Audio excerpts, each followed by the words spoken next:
Hello, my loves. Good evening. How are you all doing? It's good to see you. Hello, hello, hello. It has been a while. Oh my God. Oh, Jesus Christ. Can you tell that I haven't spoken a lot today? Immediately, as soon as I come on stream, it's like, hey, cough up a lung right now, just in everyone's face. I'm sure they'll love that. But hi, how is everyone doing? I hope you're all doing well. Happy 2026, Happy New Year. The first stream of the new year. And I haven't streamed in like 3 weeks, and it feels really fucking weird. And every time I take a break, it feels like I'm having to start all over again. It's like, oh, you have no idea the panic of like when you take a bit of time off and then you have to come back and you're like, my heart is pitter pattering. What is going on? Give me like half an hour and I'll be over it. It'll be fine.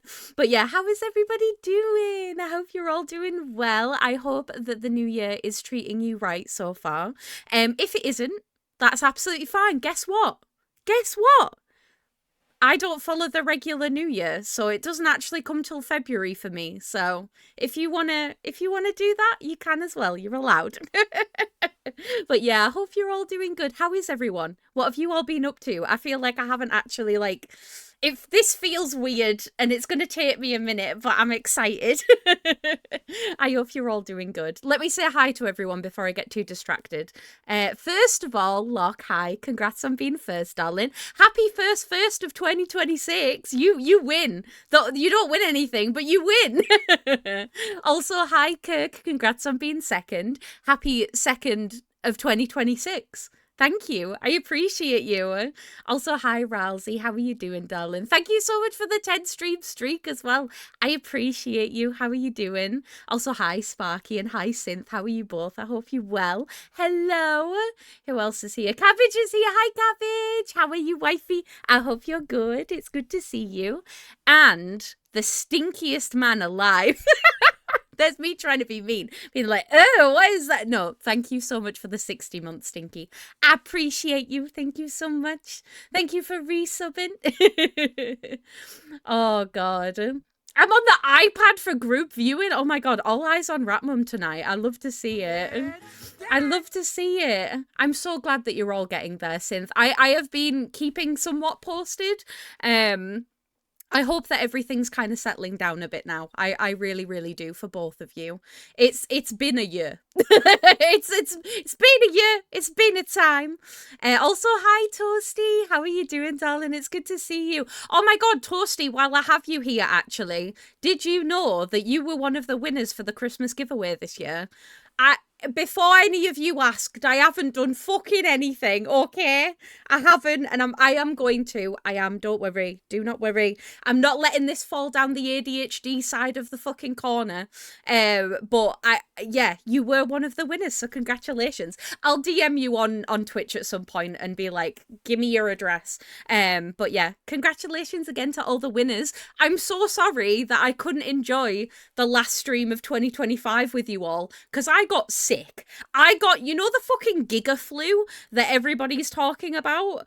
I got whatever that was, and it was just not fun. I'm not gonna lie. I was like literally in bed for about a week. I had like a fever. I had like, my head was pounding. I had a really bad cough for a few weeks. It was horrendous, but we got through it. We survived. Another plague fought, just about anyway. But yeah, I couldn't spend my last stream of 2025 with you all because I was just bedbound. So yeah, it is what it is. I can't, like, do you know what I mean? So yeah, it's thankfully everything's good now. I feel fine. I feel well. I feel joyous. So yeah, no complaints. No complaints. We got there in the end. Also, hi Grill. How are you doing, darling? It's good to see you. Hello. And the first second of the year, I know. I came out to my mom and she's supportive. I fucking love to hear it. That is incredible, and I'm so proud of you.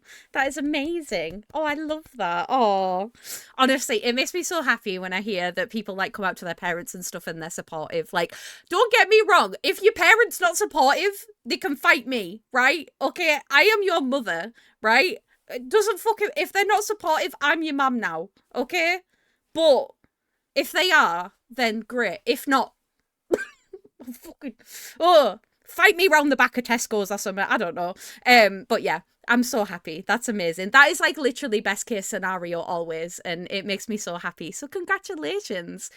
Yay! You win. You gay now. Hey. I don't know where I was going that. Can you tell that I've not had a huge amount of caffeine yet today? It's not happened yet. I haven't had a lot of caffeine. Also, hi Fox. How are you doing? It's good to see you. Hello, hello, hello. You're a far better mother than mine. We'll ignore that I'm older than you. It's fine. Listen, the logistics don't need to work. It's okay. It's all good. But yeah, that's awesome. I love that. Is this how you treat your mod? Yes. With whips and chains, but not in a sexy way. In like a you will live in hell forever way. No, I'm joking. Imagine. My second edit has gone off the rails with over 10k views and almost 2.5k likes.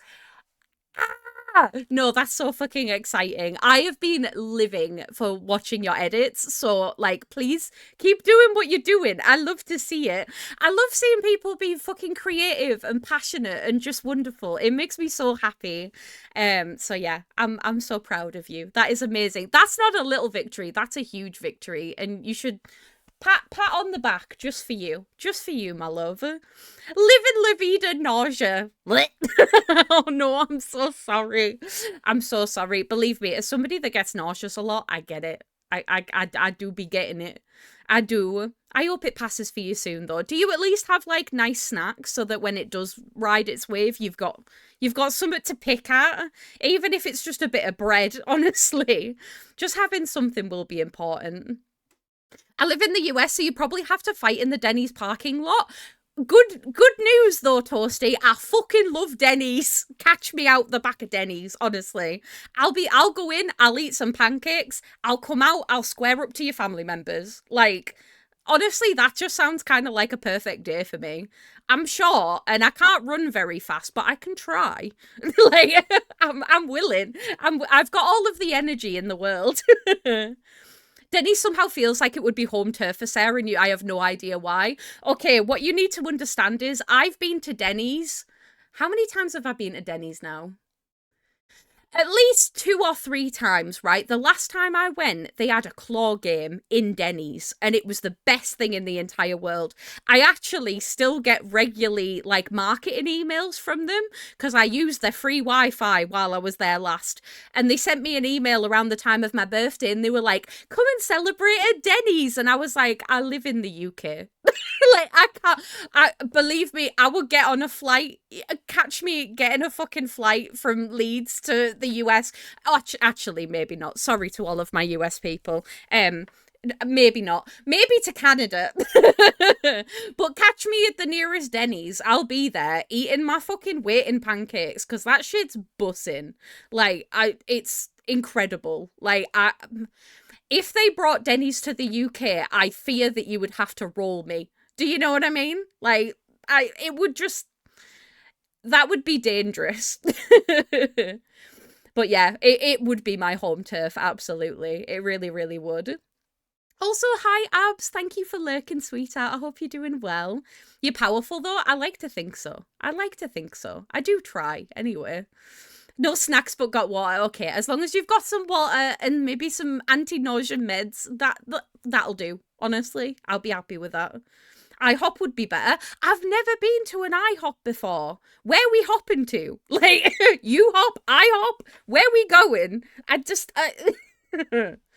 IHOP, the failed bunny accessory from Apple. That's literally what it sounds like, though. How did they manage to, like, pull that one out of their asses? Did we go to an... Oh my god, no, we did. It was all right. I don't remember it being particularly magical.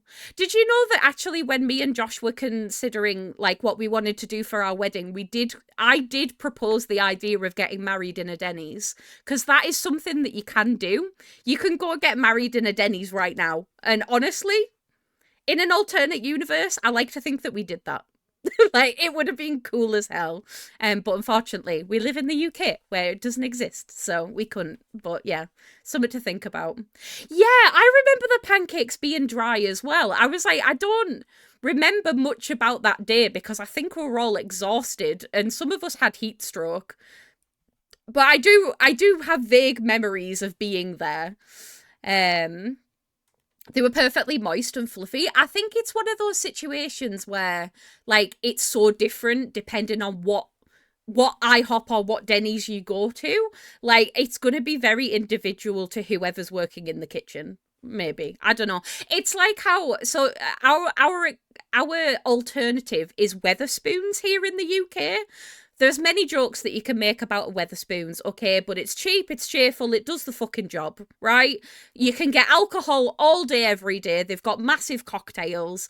You have to trek for like 500 miles to go to the toilet, and they're always in the most random buildings that you've ever heard in your entire life.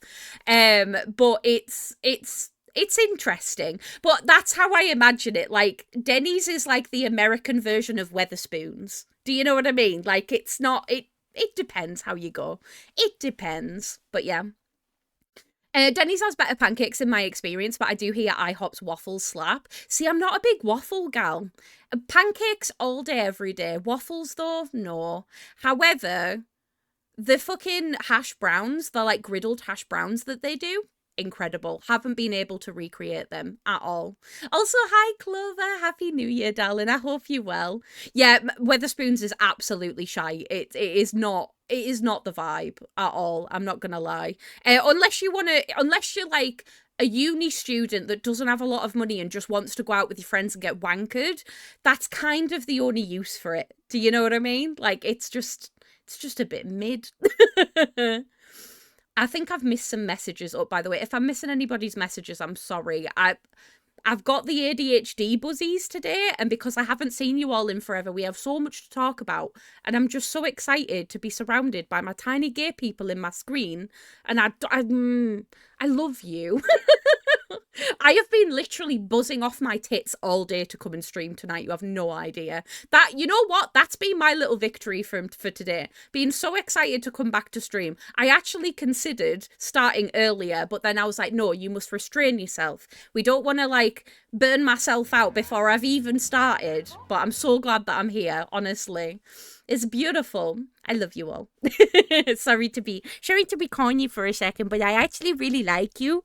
And I'd like to keep you forever. Thank you. That's my proposition. Also, I love this song, but it's really sad. Okay, Addison Rae, sure, pop off, Queen. I don't even think I know. No, I do know this song from TikTok. Who knows? It was just that was a very sad song. It's actually a really beautiful song. But it's sad, and I'm like, we don't have time for sad songs today. Happy New Year. Also, I love the hair. Hi, Kel. How are you doing? I feel like my hair isn't doing justice right now, okay? Believe it or not, it is green, it's not blue. I know I've said that a million times already, but it's true.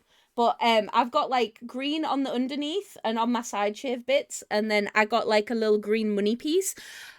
The hair needs washing. I'm not gonna lie, I need a bath. Like I have had a bath in the new year.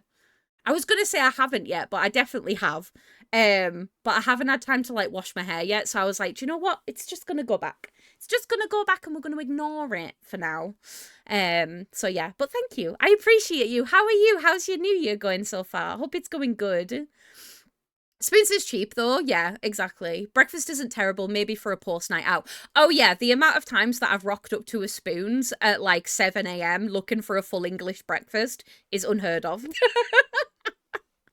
Or at least I used to anyway. I say that as if I drink a lot these days. I really don't. I'm not a big drinker at all. Yeah, at least it's not a Harvester. It could be worse, right? It literally could be worse. For any of you that aren't from the UK, Harvester is another like company that's like got multiple chains all across the UK. It's just really shit. It's just really shit pub food. You'd be better off going to like literally anywhere else. My university had a Beef O'Brady's on campus, and that's where we got drunk. Please explain Beef O'Brady's, because that is an interesting thought. And I want to know more. Please indulge me, because what is that? I need to know. Baxter says Bok, which I presume is why... wait, what? Why a strange voice coming from the screen? Oh, Baxter. Baxter, I love you. Bok, bok, bok. He's going to be like, who the fuck's talking to me? What's going on? Wait, I thought it was greenish blue. It is actually like an emerald green colour, but for whatever reason, my camera picks it up as blue. I don't know why. I don't understand it, but it do. Oh, do you know what though? I actually smash a Toby Carvery. Like all jokes aside, I am a bit of a Toby Carvery fiend. It's why I can't go very often. It has to be like an every now and again thing. There are better places that you can get a Sunday roast, but it's kind of staple, isn't it? So I fucking love a Hungry Horse though. Do you know what? I haven't heard of Hungry Horse in such a long time. Oh my god. That has been that has been like squirreled away in my brain for longer than I'd care to admit. Also, hi Jamie and hi Dor. I hope you're both doing good. It's good to see you. The feeling to get rat tails, but I'm happy at 64 right now. It's nice. Oh wait, but no, you're so close to 6'7", and then 6'9". I'm sorry. I hate to bring up 6'7", but it's kind of become an unironic like plague on my brain, and I keep fucking doing this, and I don't understand why. I don't get it, but it's funny. I don't know. Also 28 months. 28 months! Oh my god, Dole. Thank you so much. I appreciate you. Thank you for resubbing. No, I will not get fucked. I will 6'7". 6'7", chat.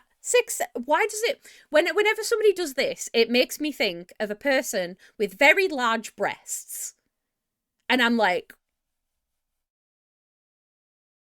6'7" out of 10? Is that not... No? Okay, never mind.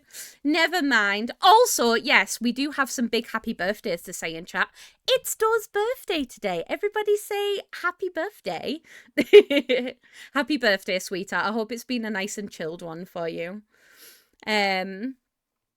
Sorry, I'm missing out on chat again. It's an Irish-style family restaurant that was very American. Oh, that terrifies me. That terrifies me so much. Was it loud? Oh my god. I wish I remembered the place I went in London to get the super cheap full English breakfast. It might have literally saved me from starvation. I love that. I love that so much. Oh my god. We have a Hungry Horse / Greenie King in our house. I know with Greenie King, because every pub's a fucking Greenie King these days, and it stresses me out. Also, I reduced it down to dough age, but she would hate me for it. Oh my god. Irish style, aka Darkwood pub atmosphere and alcohol with your meal. Yeah, you'll get a Guinness, and that's what makes it Irish. To be fair, this means that 6'7" is no longer cool because it's reached the adults. No! Okay, yeah. Maybe, yeah. It has. I'm glad it's not just me that thinks it looks like jiggle titties. Where did that hype train come from? It just spawned out of nowhere. I'm not going to complain. It's lovely. Thank you, Twitch. But, like, wait. I didn't even get any notification that was going to happen. But okay. Sure. Oh, my God. American stereotypes are very simple, literally. Once I forgot to eat anything for 2 days straight, fucking sucked. Yeah, that'll do it to you. I'm not going to lie. Don't do that. Do not delete. Oh my god. That implies that 6'7" was ever cool. This is true. This is very true. I love it when people say Happy Womb Liberation Day. I love it. It makes me so happy. Active chat starts hype trains now? What? Since when? That's wild. Oh my god. Bloody hell. Toasty's like, I can say it because I'm American. I love that. I love that. Also, Kirk, thank you so much for the 28 months, sweetheart. I appreciate it. Listen, you're all starting to stress me out a little bit with how many months you're getting up in the month sub count thing. It's stressing me out a little bit. I'm not gonna lie. There's too many months. There's too many. And I don't know how to feel about it. And also, Greenie's here. Hi, Greenie. Thank you for the 42 months, darling. How are you? It's good to see you. Oh my god. But yeah, the amount of resubs and like how many months you've subscribed is stressing me out a little bit. I'm not gonna lie. We're starting to hit like the 60s and I'm like, wait a fucking minute. That is too many. I can't even figure out how many months that is off the top of my head. So that's scary. It's just a little bit scary. Oh my god. I didn't sleep last night. I got my implant changed over and bloods done this morning. Then I slept until 5 p.m. Oh, soldier, honestly, I do not envy you. On your birthday? You went and did that on your birthday? You are braver than I. You are simply braver than I, because I would just not. Yeah, no. I would be like, no blood taken from me today. No implant change. I'm not doing it. I couldn't. I simply could not. You are a soldier, and I'm proud of you. I see Womb Emancipation Day. I love that. That's so cute. I love that. I'm doing good, thank you. How are you? I'm doing good. I've missed everybody so much. I know it's like really cringe, and I know you're probably thinking, she's just saying it for the bit, but I really have missed you all so fucking much. I've had so many things and like conversations that I've wanted to have on stream, and I've just not been able to because I've either been unwell or it was Christmas. So I'm just like... Also, hi, Geek. How are you doing, darling? It's good to see you. Happy New Year, sweetheart. I was actually watching you. That sounds really creepy if you just say, I was watching you, and don't say anything else after the fact. What were you playing? You were playing that fucking... Is it an MS-DOS game? Are you in my walls? Yes. Hello, Mel. It's me. I'm in your walls. Yes, Harvester. That game was fucking wild. I loved it when you went and said fuck to the woman, and she was like, all right, if you're asking. I was sat here, like, gobsmacked. I was playing Palia on my other monitor, and I was like, what is this weird game? Yeah, Mel was playing a weird, like, MS-DOS game called Harvester, and it was very odd. And then the child that was buried alive, like, it could only ever happen in video game logic, right? I just didn't understand. But it was wonderful to watch, and I loved your commentary. So thank you for streaming, as always. Thank you for keeping us entertained. I could not figure out where a weird scratching noise was coming from. We figured it out. It was the bearded dragon digging in our box. She's trying to escape a massive poop. Me for real. Me when I'm trying to get out the bathroom when I've just absolutely ruined it. For real. Oh my god, speaking of bathroom shenanigans, do you want to know something really horrible? I'm going to tell you about it anyway, because what is this stream if not oversharing? Have you ever had your toilet back into your shower? I hadn't until recently. Not a nice experience. Let's just say that toilet is out of bounds for the foreseeable future. Have you ever had liquid shit come out of your shower basin? I did. And it was horrible. I am still slightly traumatized. Thankfully, it's something that can be resolved. But reminder, I have a new build house, which means it was made with shit materials and not enough fucking time, right? To cut a very long story short, we have an ensuite bathroom, which is next to our bedroom. Yeah, so it's like an ensuite. That's how ensuites work, Sarah. You don't have to explain that. Anyway, it turns out that there is a pipe that connects to the toilet, and there is also a pipe that is like connected to the shower as well, but they both connect into the same pipe going down. Yeah? So imagine shower pipe, toilet pipe, they connect, and then they all go down together, yeah? I don't know what this is. This is me praying, I think. So yeah, they all go down the same fucking hole, which is weird to me. Surely they should be separated. But who am I to come... I don't know engineering. I do not know. But it turns out that when the weather gets a bit colder, it causes blockages to happen. And there isn't... It's kind of hard to explain, but under the shower, So here's the whole of the shower, yeah? There's a little bit of pipe here, and then there's a join, and then it goes flat, and then it goes down. Okay, that would be fine in principle. If this top bit wasn't literally like mil thick, right? So what happens is it goes down, and then it just sits in this little like bit, and then it takes a while to go down the other side, thus causing a clog here. So what it means is that in some fucking magic form, and I don't really understand it, basically, if we flush our toilet, it comes up out of the shower because the length of pipe isn't long enough. So on literally Christmas Eve, I had to deal with shower shit water. And it was a lot. And I haven't recovered. Thankfully, we have an amazing, my amazing father-in-law. He is a jack of all trades. He can literally do anything he puts his mind to. He's one of those people. He doesn't necessarily have all the skills, but he's got the enthusiasm. Do you know what I mean?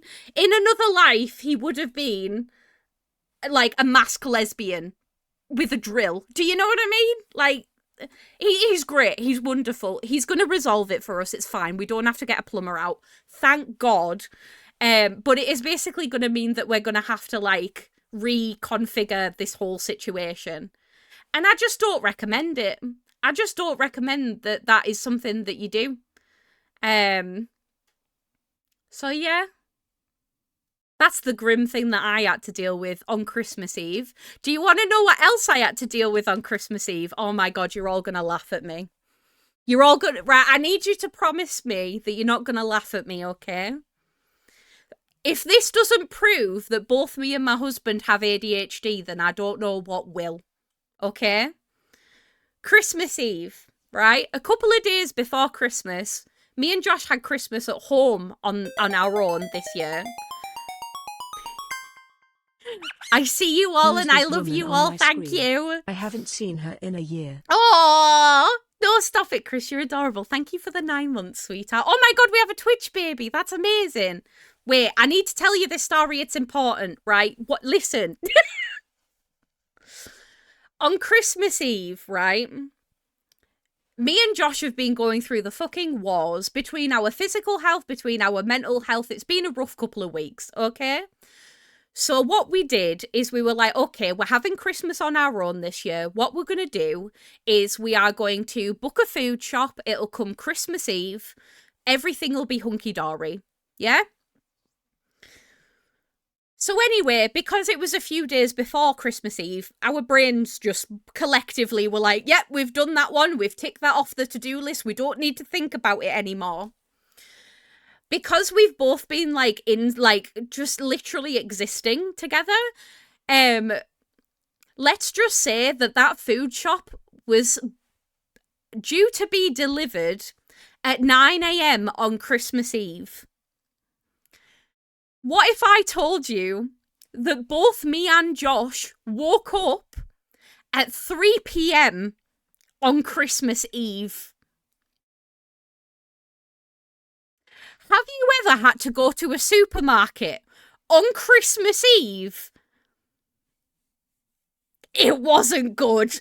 Let's just say there were police officers in the fucking supermarket trying to make sure that people weren't stealing and also trying to make sure that people didn't literally kill each other. It was fucking chaos, right? There was a moment when I genuinely thought, I was like, this is the end. A stampede of people, and I'm not kidding, a stampede of people running over to the yellow sticker section on Christmas Eve. It was like being in a war zone. I was like, this is not good. I need... My fight or flight kicked in. I was like, I need to fucking leave. Like, immediately. Thank God we managed to get basically a fucking Christmas dinner in a box. And we were happy with that. We were like, do you know what? It's fine. It's okay. We got what we needed. We came home. It was an experience. So yeah, in that same day, my toilet back shit into my shower. And I slept through my food shop and had to go out on Christmas Eve. I was like, it's done. I'm fucking fed up. I was like, I am at my limit. I cannot do this anymore. And we still had a lovely Christmas, despite it all. Despite all of the challenges, we persevered and we made it work. Shit in the shower and a fucking box turkey, but it worked and it was fine. Oh, it's like, you know when you like look at your life sometimes and you're like, how did this possibly happen? Do you know what I mean? Like, you get to a point where you start looking around and you're like, where's the fucking camera crew? Like, what, how have we got here? But we did. We fixed it, but like, it was a lot. So yeah, that was my Christmas of 2025. I still did have a nice Christmas though. It was nice and chill, like, between us. It was lovely. We had a very chilled one. Apart from, we set a budget this year for Christmas presents, because we don't usually, we just say we'll just buy however much. We set a budget this year. That motherfucker bought me way more than I was in the budget, and he thinks that I don't know, but I do. You know when you can just tell? You know how much things cost that you ask for. I'm not stupid. He treats me well. Like, I can't sit here and be like, oh, my husband's terrible. He spoiled me at Christmas. But yeah, it made it all a little bit easier. I'm not going to lie. Anyway, sorry, I need to catch up on chat because I've just missed a bunch and I'm sorry. I was telling you so many things. Oh my God. Yeah, I'm glad that you're all just as traumatized about the shit in the shower as I am. Thank you. Also, hi, Nat. How are you? Also, hi, June. Thank you for checking in, sweetheart. I hope you're well. Also, hi, Abs. Hello. I hope you're doing good. I see that New Build holds the same curse across the pond. It really does. I swear, our house was so expensive and it's built with matchsticks and rope.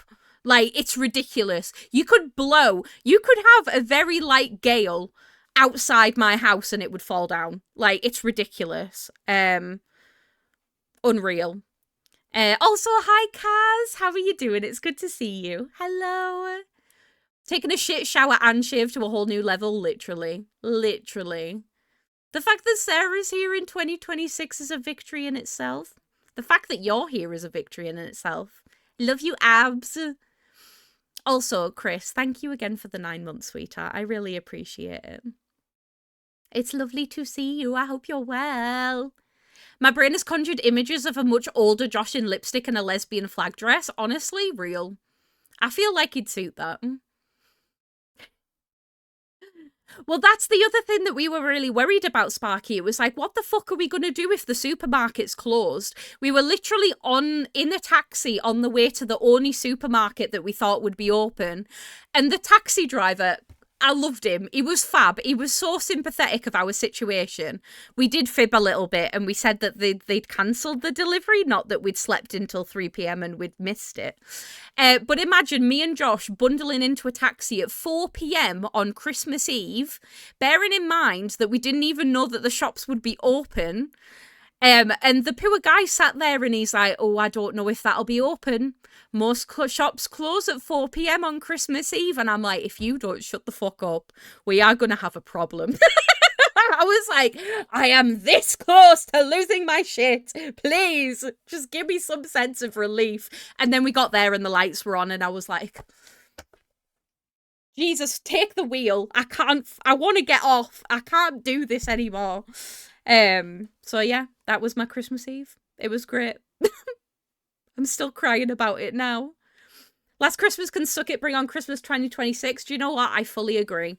Do you know what I will be doing next year? Going to somebody else's fucking house for Christmas. Because I don't want to do it. I can't. It's too much planning. There's too much that can go wrong.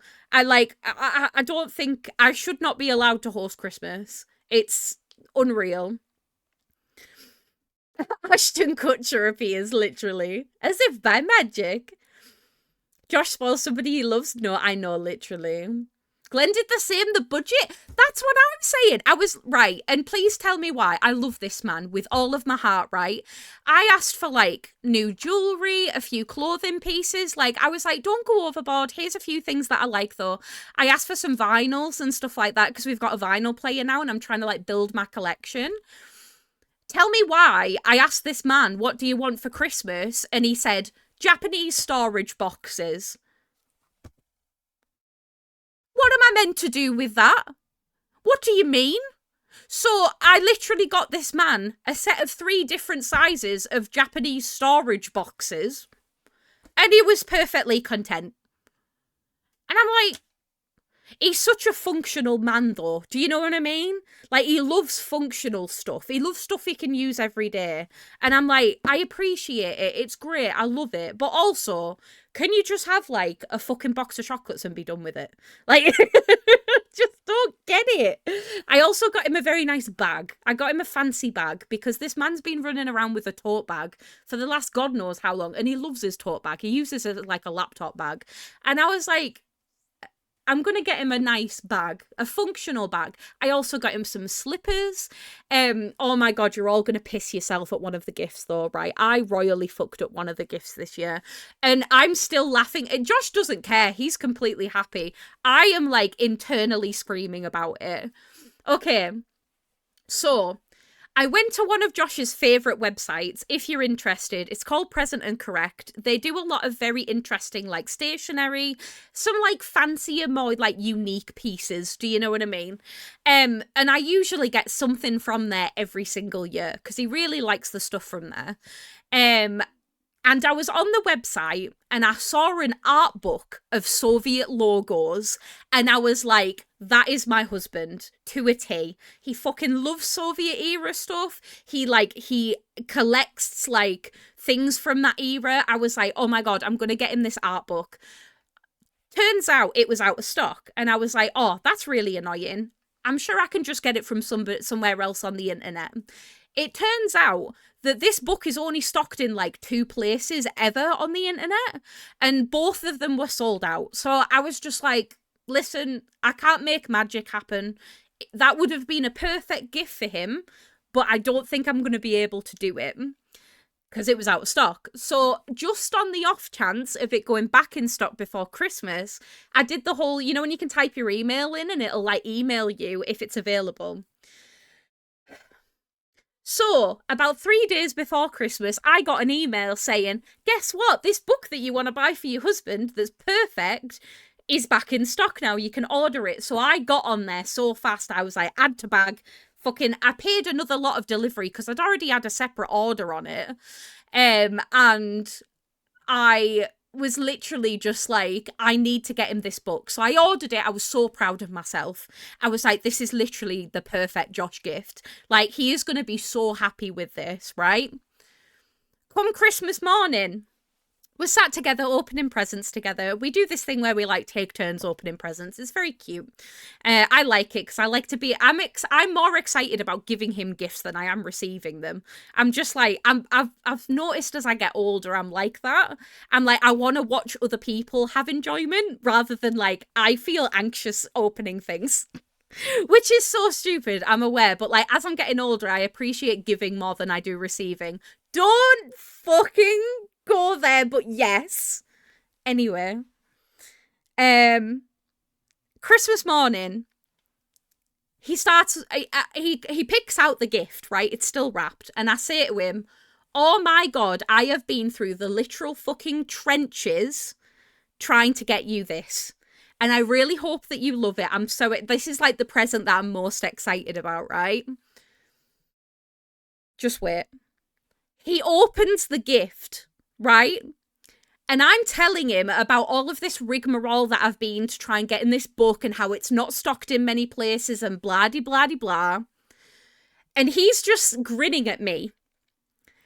And I'm sat there and I'm like, oh my God, he's just excited. Like, this is what's going on, right? He unwraps it. He looks me dead in the eye and he was like, I own this book. My heart just like drops out of my arse because of course he does. Of course he has a Soviet era fucking art book that I wasn't aware of. Like, stupid, why didn't you go and check his fucking like his stuff before you actually like went? Oh, so I was like, oh my God, that's shit, right? Then the second part came. This actually still pains me. I bought the fucking book in Swedish. So not only does he have a copy that's in English, by the way, I just bought him another copy for fun in Swedish that he can't even fucking read because he doesn't speak Swedish. So I told him, I was like, quite frankly, you need to learn Swedish. So yeah, I was like, well. So as you can imagine, after just like the week of hell, I was just like, I'm done. Jesus, take the wheel at this point. I don't know if I could do it anymore. It was fine. He loved everything that he got, and he was so excited about getting the book again because he knew, he was like, I already struggled to get this book anyway, so I know for a fact that you struggled to get it as well. And the fact that you've put that much effort in, like, I really appreciate that. And I was like, thank God for this man, because honestly, it was just a time. Oh, God. So yeah, that was Christmas. And then I had a lovely New Year's. A lovely New Year. It was so nice. We spent New Year with my sister and her boyfriend, and it was really, really sweet. We had a really good time. No, not stupid. Don't talk about my friend like that. I'm sorry. I'd hate calling myself stupid as well. I caught myself doing it and was like, no, why are you doing this? Also, hi, Tantail. How are you doing? I can guarantee that I've done this before. Yeah. It do be like that. It's because you feel anxious about how to appropriately react to how they expect. Exactly. Like, how excited am I meant to get from, like, a scale from, like, 1 to 10? Like, where are we? Do you know what I mean? I usually base it off of their excitement, because if they're excited, I'm probably going to be excited, right? Definitely not a tism thing. No. No. No. What do you mean? Was the book a flat pack? Did he assemble it successfully? You win. You motherfucker. Not the exact product, but buying the same thing or having previously purchased the thing for somebody before. Yeah, I'm glad it's not just me. I was mortified, but it was also hilarious. Do you know what I mean? It was one of those moments where I was like, do you know what? I tried. I give it a good shot. And he was like, no, you really thought about it. Like, I can tell, like, he was dead sympathetic, bless him. And I was just like, well, I hope you enjoy your fucking Japanese containers. Oh my God. Also, hi, Dawn. How are you doing, darling? I hope you're well.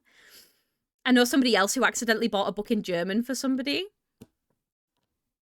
I also know that. Technically, it's a copy that's closer to Russia, so he needs to be deciphered, adding the spy era feel, and it's a much... yeah, that's exactly what I said, Fox. I was like, listen, it's limited edition. You're not going to be able to find this in fucking Swedish anywhere, are you? So he's put them together on his bookshelf, and I've said, well, you better learn a little bit of Swedish, and then you can at least read some of it. Or you can use the English version as the translation, and you can look at the pictures in both. Like, that's just a win-win. Oh my God. But yeah, very fun. You know what you have to do this year, right? Buy the book again in a different language. Or the temptation to continue the bit just for fun. Oh, the temptation. It is very tempting. Oh my God. I just came out of hospital today. I hope everything's okay. So on 27th December, I cycled from Hull to Leeds to see my daughters, then cycled home. During that cycle, I tore a ligament in my food. In your food? I'm assuming that's meant to say in your foot. Ow, ow, ow, ow. I hope you're okay. Have you had to have, like, reconstructive surgery done? Oh my God. My ACL hurts for you. What the it is the ACL, innit? Yeah, your Achilles heel. Fucking, mine's killing me now that you've said it. Oh my God. I fully expect him to say that you were the one who got him the book before, to be honest. No, I think he bought it himself. I'm pretty sure, anyway. What I did manage to find him, though, was a really cool set of Soviet-era, like, stationery, which was really fucking cool. It had, like, little stamps on it and all sorts. It was mad. I'll have to show you all some of it at some point. Yeah, just get him a different version every single way, yeah. Getting the Swedish language learning book next. No, that's a good idea. No, I love that. Oh my god, Midi! Thank you so much for the raid. Welcome on in, everybody from Midi Stream. I hope you're all doing well. Thank you for being my first raiders of 2026. How are you all doing? How was your stream? I hope it was wonderful. But yeah, thank you so much, darling. If any of you haven't met me before, hi, my name is Sarah, also known as Rat Mum. You are the rats. Please tell me who you are. Tell me your pronouns. Tell me a fun fact about you. I would love to hear it, and it's a pleasure to have you all here. We are having a ruddy good catch up because this is my first stream of 2026, so we're hanging out and chilling. We've talked about all sorts. What have we talked about? We talked about Denny's. We've talked about my toilet backing up into my shower, missing my Christmas Day food delivery, which was very fun, and having to go to the supermarket on Christmas Eve. Loved that for me. And then also accidentally buying my husband the same book that he already owns, but in Swedish for Christmas.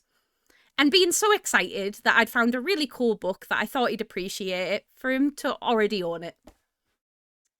Yeah. That is literally the TLDR. Oh my god. But yeah, Midi, how was your stream? What were you up to? And as always, if any of you aren't following Midi, please make sure that you go drop her a follow. I'm sure it would be hugely appreciated. Midi is incredibly lovely. I very regularly lurk on their streams and just such a sweetheart. Just a really, really lovely being of a person. So make sure that you go say hi. I'm sure it would be really appreciated. Also, hi, Tupper. How are you doing, darling? It's good to see you. Hello. Oh, yes, get your streak points. Yeah, that's the only reason why I haven't turned the streaks off, right? I have beef with the streak system and Twitch, okay? I don't really like it because I think it encourages this whole, like... It kind of pulls people out of a lurk, and I don't really like that very much. It kind of goes about everything that I like as a principle, but it's fine. Get your points. That's the only reason why I'm keeping it. Because I'm like, it's 3 points. Why not? Just don't feel like you have to. Oh my god, yeah, I should just say, yeah, my husband still very much appreciated the book, even if it was in Swedish. Like, he loved it. He was so happy. Oh my god. At least you weren't wrong about thinking he'd dig it. That is very true, Dusk. Also, hi. I hope you're doing well, darling. It's good to see you. It's been good. I was playing Forever Skies and then the demo for Neve, a super interesting sci-fi visual novel.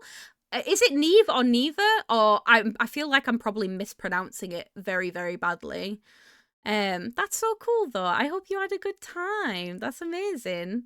Also, hi, Chaos. How are you doing, darling? I hope you're well. Tantail, thank you for the self-care check, darling. I haven't self-cared yet. I'm going to drink some water. And you all should as well. Okay? Oh, the Achilles tendon? Oh god, I'm so sorry. My feet actually ache just knowing that information. I am so sorry. I'm proud of you for going and getting it looked at, though. That's not fun. That's not fun at all. I'm not sure either, to be honest. Oh, bless you. It went a lot longer than I thought, so I need to lurk and grab food. But Happy New Year! Happy New Year to you too, darling. Yes, please. If you need to go and get food or go and, like, look after yourself, that is absolutely fine. Same with anybody that came with the raid. Don't feel like you have to stick around. If you need to bounce, that is absolutely fine. I'll just be here. We are planning on playing some horror games later, which should be super fun. But for now, we're just kind of in the role of catching up because I've been away for a few weeks. So yeah, if you want to stay, it would be a pleasure to have you. But if not, that is absolutely fine. You also get bonus channel points just for hitting the streak. You don't have to share for them. Thank you, Dusk. I didn't actually know that. That's amazing. Not your Achilles tendon. The one on the top of your foot. Yeah, I get you. Oh, sorry, no. Wait. Is it your... Wait, the one that's under the arch of your foot? That's not your Achilles tendon. Your Achilles tendon's on the back of your foot, isn't it? Sorry, I'm having to, like, remind myself of how the human body works. Still sounds painful and uncomfortable. I'm so sorry, sweetheart. I hope that you've been able to get it rectified as much as possible, though. I'm assuming you're on, like, strict bed rest now.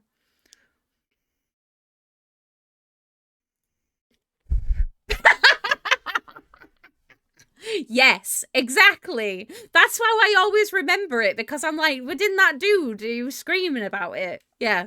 It's how I remember knees as well. Because took an arrow to the knee, not took an arrow to the Achilles heel.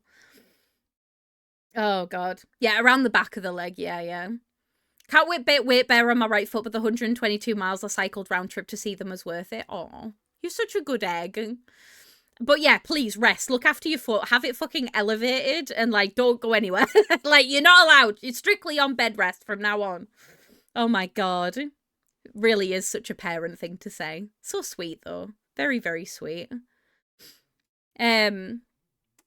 So yeah, even though I've been off for like a couple of weeks, I feel like I've lived about a million different lifetimes while I've been away, which has been really, really weird. Did everyone have a nice New Year? I mean, I did. It was lovely. Like I say, I spent New Year's with my sister and her boyfriend, and it was very sweet. We literally ordered a Chinese and then just sat and nattered until like 2 a.m. And then we were like, right, we're going to bed now. Good night. And then we went to bed, and then we got up in the morning and had breakfast. It was lovely. It was really chill. So no complaints. I didn't have to go into any sweaty nightclubs. I didn't have to queue a million miles to get into somewhere. I was just in my bed, and it was great. That's what I wanted. I hope you didn't stress them out too much by, oh, you're dating a nurse. No way. Oh, how lucky. You're very lucky man. Oh my god. I did a 12-month tarot spread. It told me this year is going to be rough. Oh no. Do you know what? That's why I don't do long-term tarot spreads, because I refuse. I'm like, no, actually, if I don't believe that this year is going to be good, it's all over. It's all over and I can't. Oh my god, you are braver than I. Oh my god.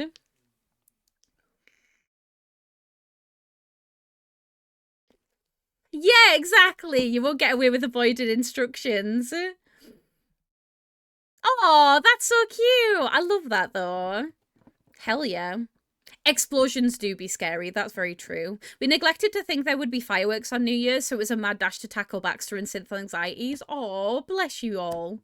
Yeah, I'm not gonna lie. There was a lot of fireworks around my end, like a lot. A lot.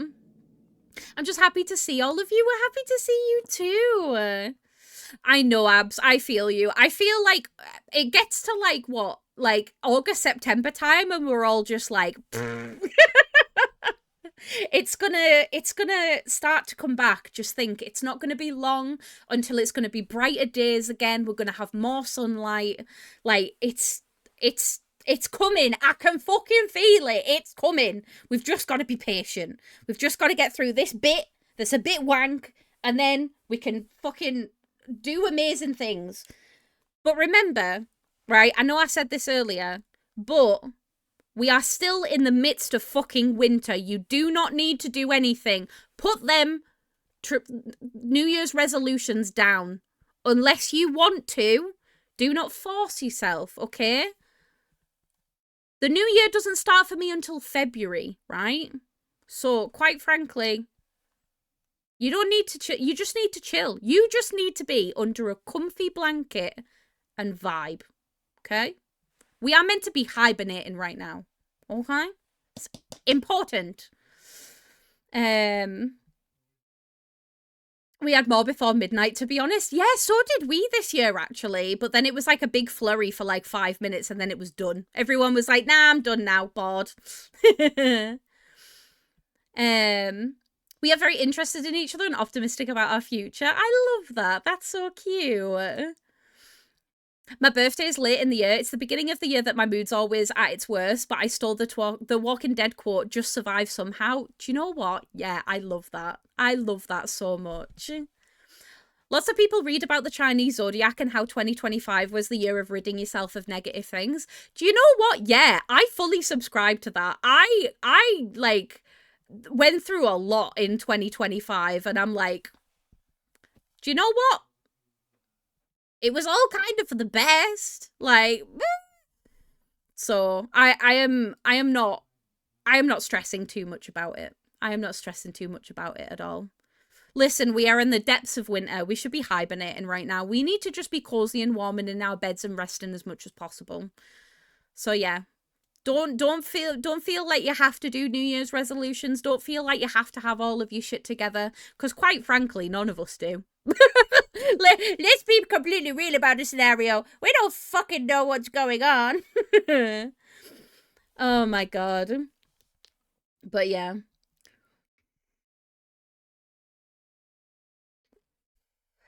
My New Year's resolution is mostly entertainment related. Of course it is, Abs. That makes sense. How's everything with uni been going, by the way? I'm assuming you've been on break while everything's been going on. Still goes on till Feb. Yeah, it do. I think my favourite phrase right now is "this too shall pass." It may pass like a kidney stone, but it shall pass. Real. Real. I love that. That's so cool. That's adorable in every way. Oh my god. Sorry, I'm being really bad at like keeping up with chat, so please excuse me if I miss anything. I'm trying. Let me make it up to you. That is true. That is very true, Don. Yeah, all of the like major celebrations come up on like a Friday or a Saturday this year, which is pretty cool. I like that. I saw a video that recommend focusing on a theme for the year rather than a specific goal that could go wrong quickly. Or like rather than read a book a week, make it the year of reading. I love that. I love the idea of having a theme for the year. I fucking love that. That's so cute. Have you seen, I don't know if any of you have seen like online, I saw this mostly on TikTok, I'm not gonna lie, but people are making like punch cards for things that they want to do more in the new year. So like for example, they would like make a punch card for like reading a book, and at the end you get to like buy a new book because you read some books. But like it's to encourage you to just do things more, do you know what I mean, rather than having the I want to read X amount of books in the year type of, it just kind of takes the pressure off a little bit, and you get to have fun and like do the snippy thing. It's wonderful. I love it. I think it's very cute. This year's passing like a rough shit in Rat Mum's house where it comes back up the tub. Real and true. It's either none of us have New Year's resolutions or we have some but we break them instantly. I used to really believe in New Year's resolutions, and I used to be one of those people that had a million. But what I've come to realize is that like I should not be setting New Year's resolutions at this time of the year, because this is usually the time of year that I am in like struggle city. And I'm like, all I need to do right now is survive, okay? But then we get to like spring, and I'm like, holy fuck, let me cook real quick. Let's fucking go. Do you know what I mean? Like I get to that point and then I wake up one day and I'm like, I'm gonna fucking become a superhuman. Like, I literally don't. But I usually have, that's when I'm more likely to be successful in my doing stuff. Do you know what I mean? Also, hi, Maury. Welcome on in. How are you doing? I hope I'm saying your name right. But yes, I'm doing good, thank you. How are you? Happy 2026. I know I'm like 6 days late, by the way, when I say that to people, but it's worth it. I do not excuse. How dare you not keep up with chat? I am offended. You have no, would you believe me, Toasty, if I told you that people have actually gotten mad at me for that before? Which is why I apologise profusely when I'm behind on chat, because I'm like, I don't want you to think I'm ignoring you. I'm not. I just have ADHD and I'm just a bit shit. It is a superpower though, because sometimes somebody will come in and say something mean to me, and my mods get to me, like get rid of it before I've even acknowledged it. It's wonderful. I love it. It's one of the benefits of having the neurospicy brain. I'm going through it. I've done about 3,000 word assignment essay. Wow. And I'm now doing another one on both for next Monday deadline. To say I'm brained out is an understatement. Do you know what though? You're going to fucking do it. Despite it all, you are going to fucking smash it out of the park. And then when you have, you get to relax. Okay? In whatever way is relaxing for you, you better fucking relax. Okay? It's important.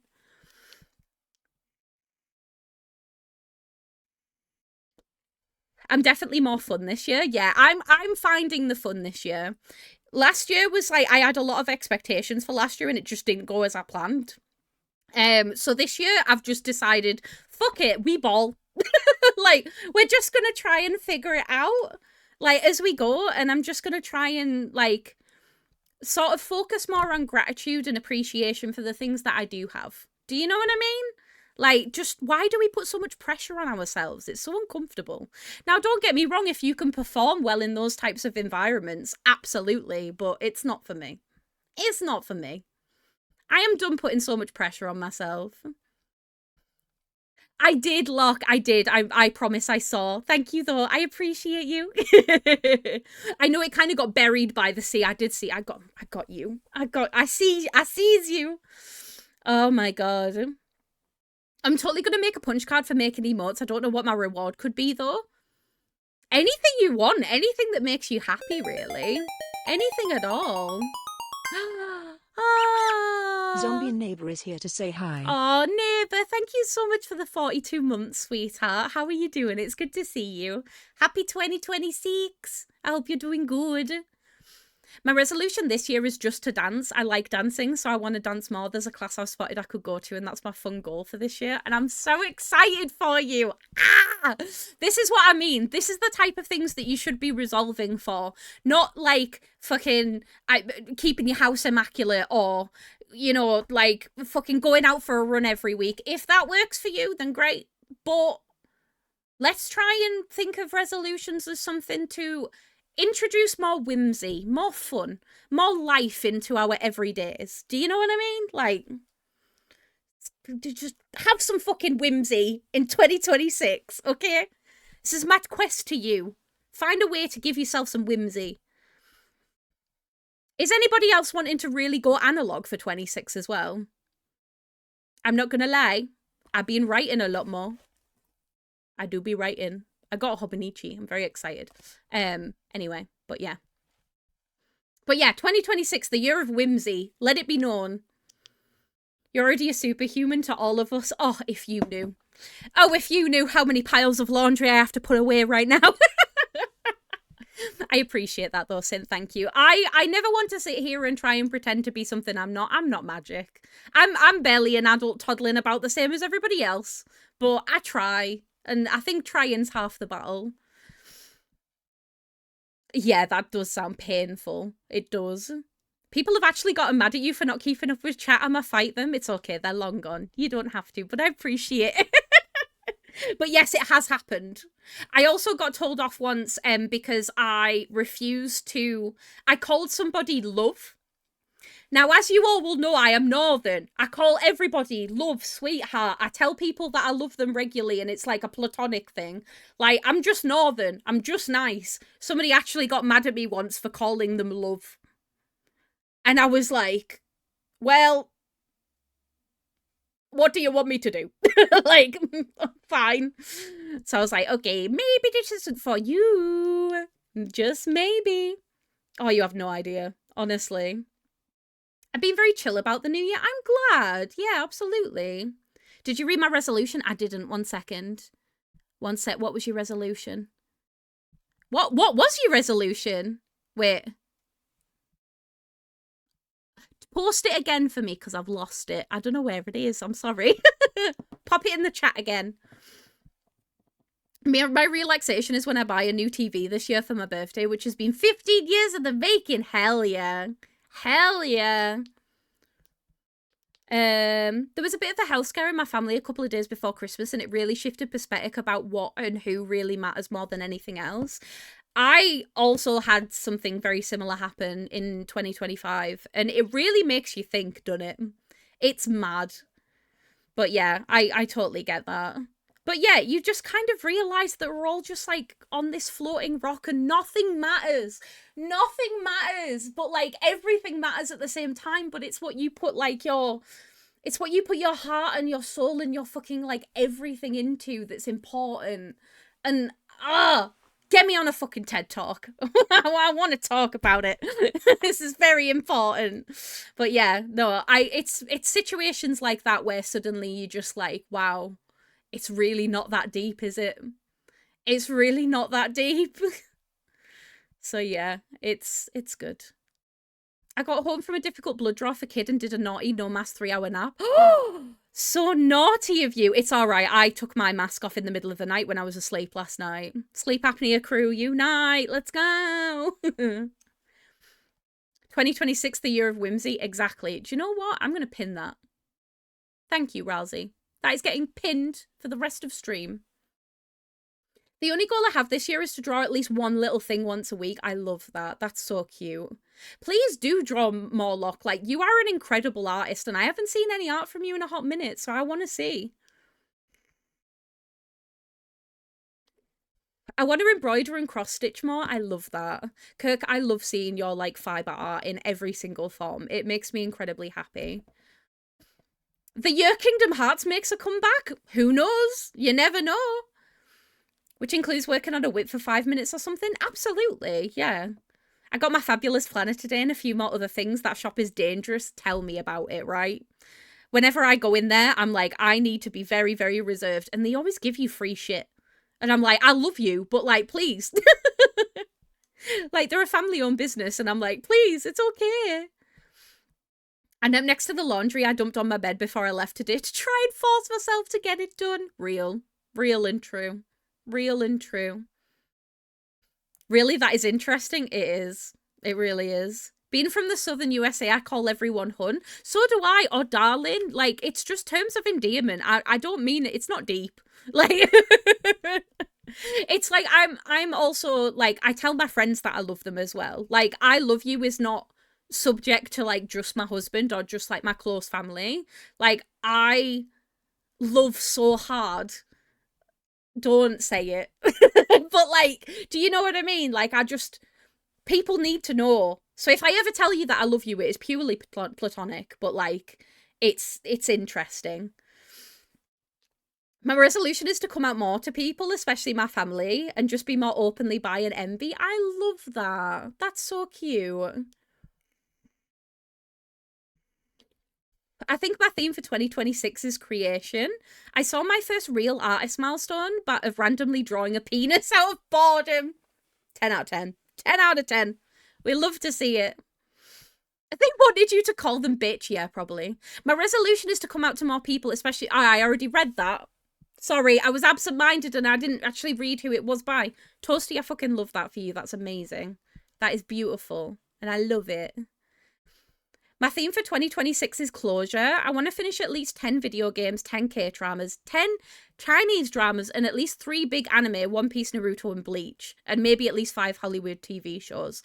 But be okay with only doing one of each of those. Or even just a handful. Like, anything like that.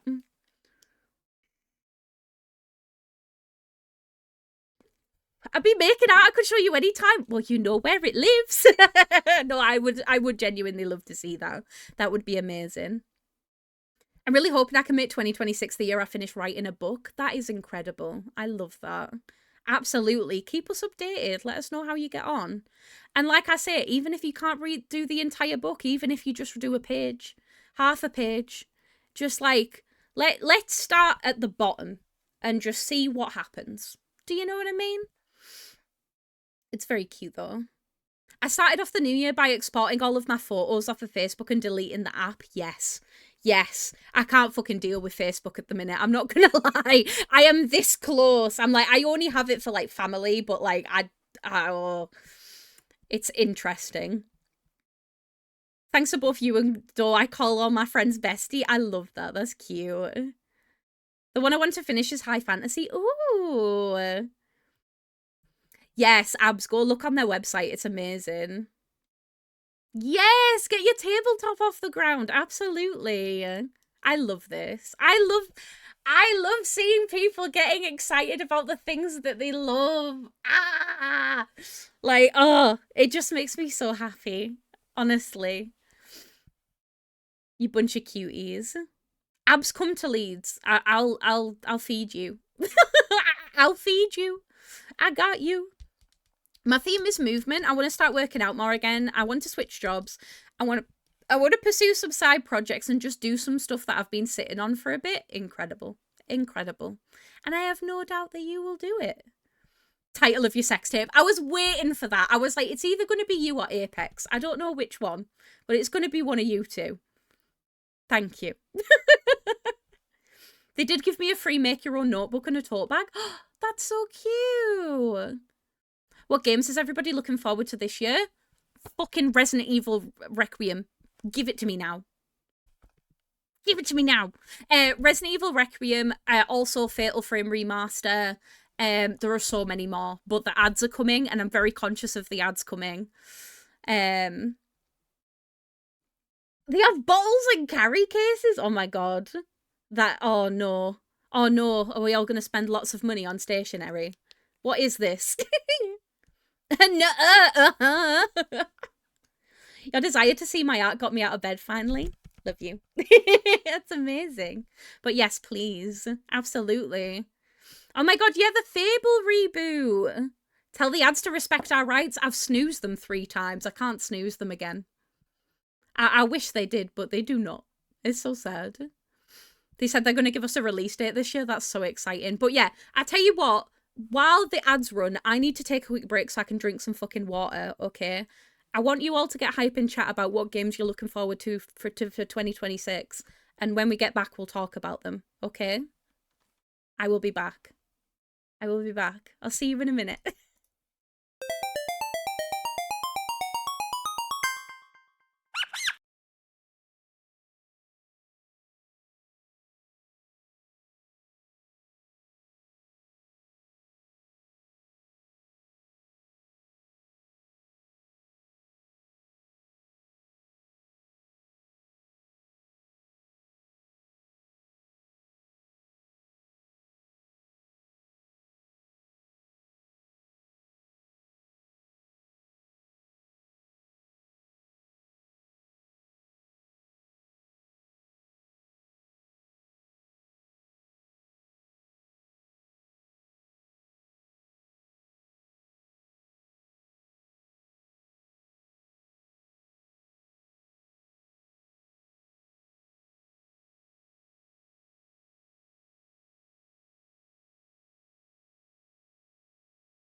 Hello, I'm back. How are we all doing? Is everybody okay?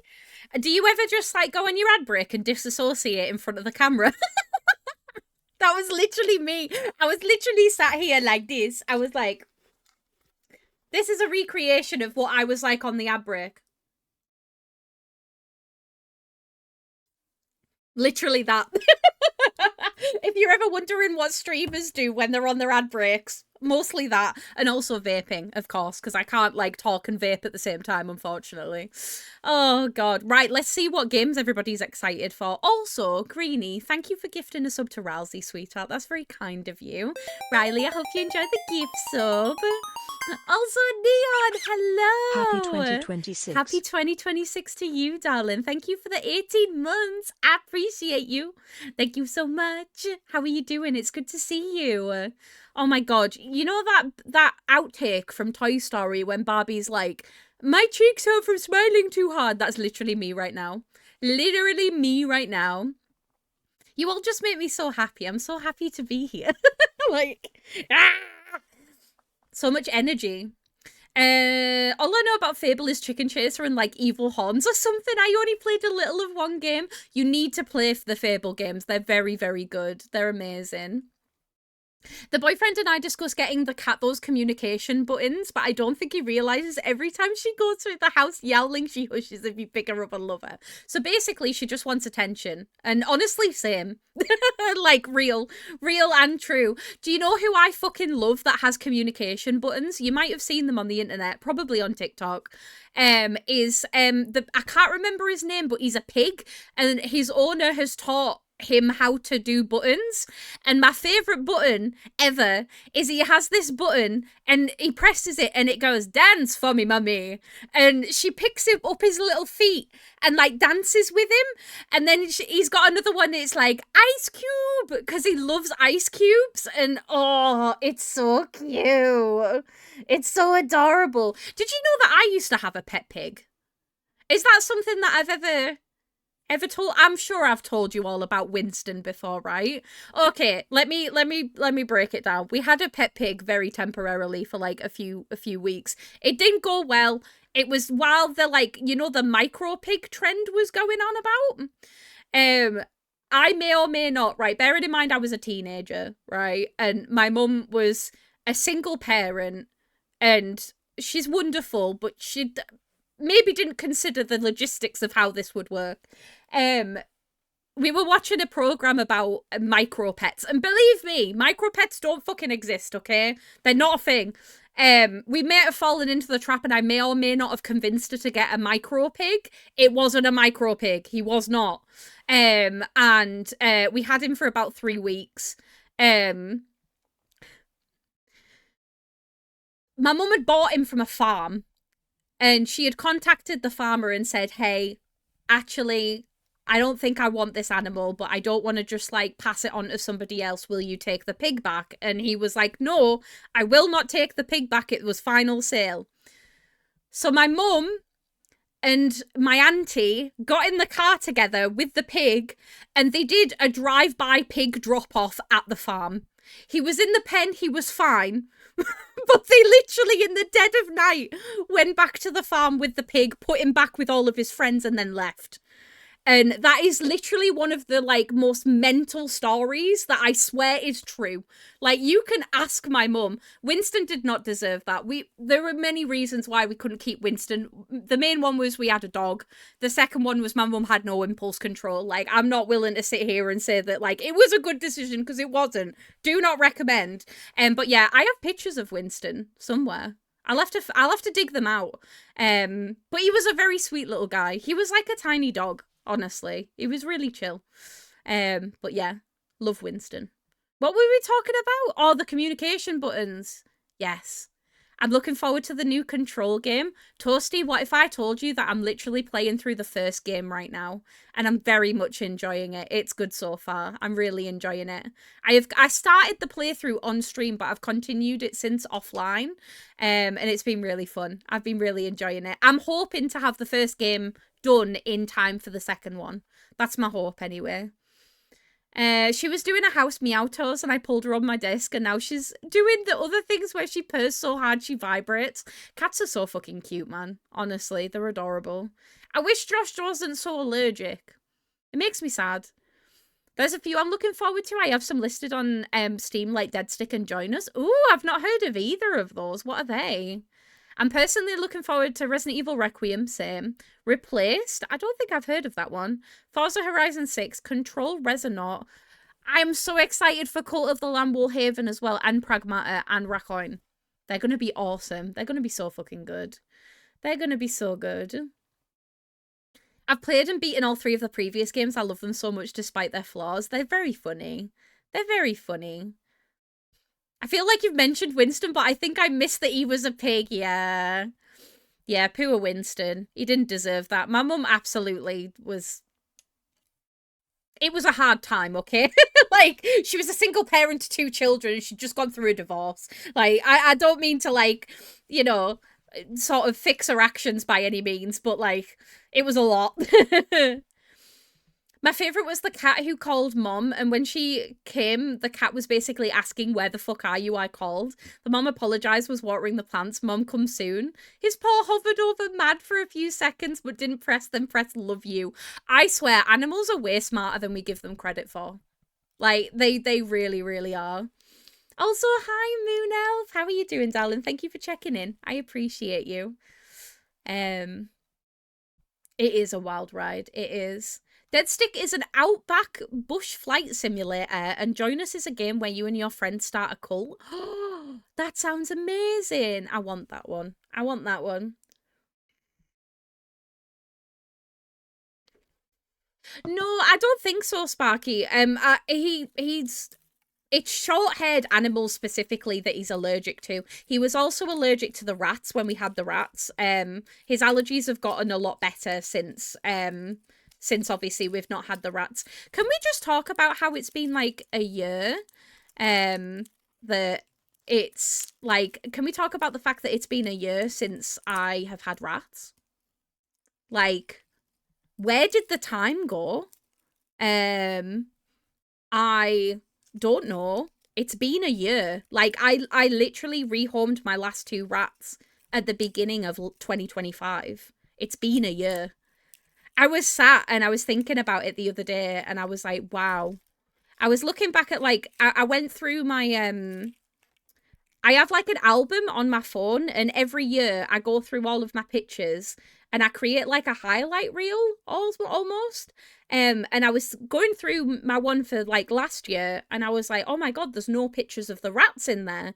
And then it dawned on me that, like, it had been a year and I was like, what do you mean? So yeah, I was just completely dumbfounded by the whole thing.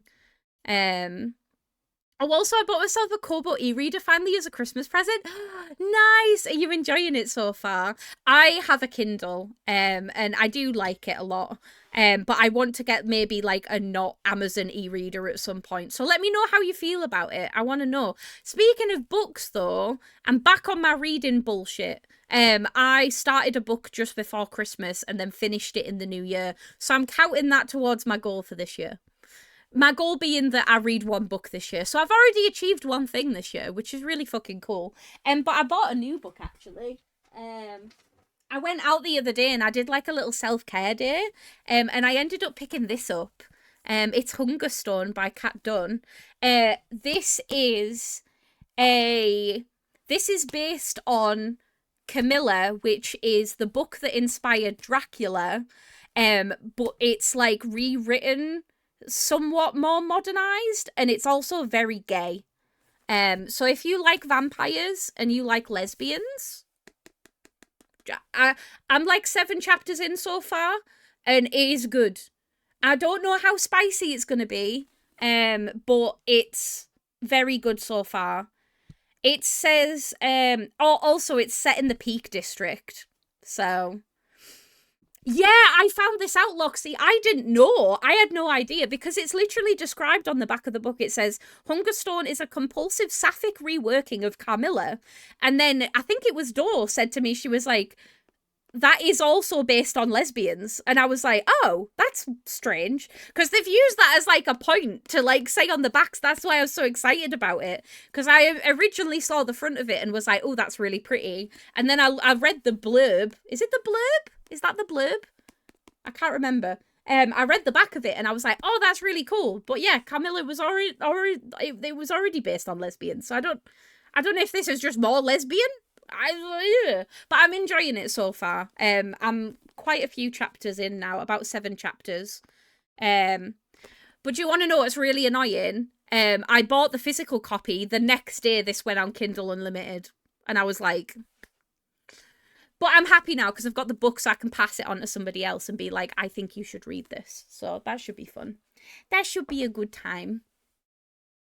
Yeah, that's what I was thinking, Locke. I was like, is it just more like pro-lesbian? Whereas like probably back then it would be a little bit different. So yeah.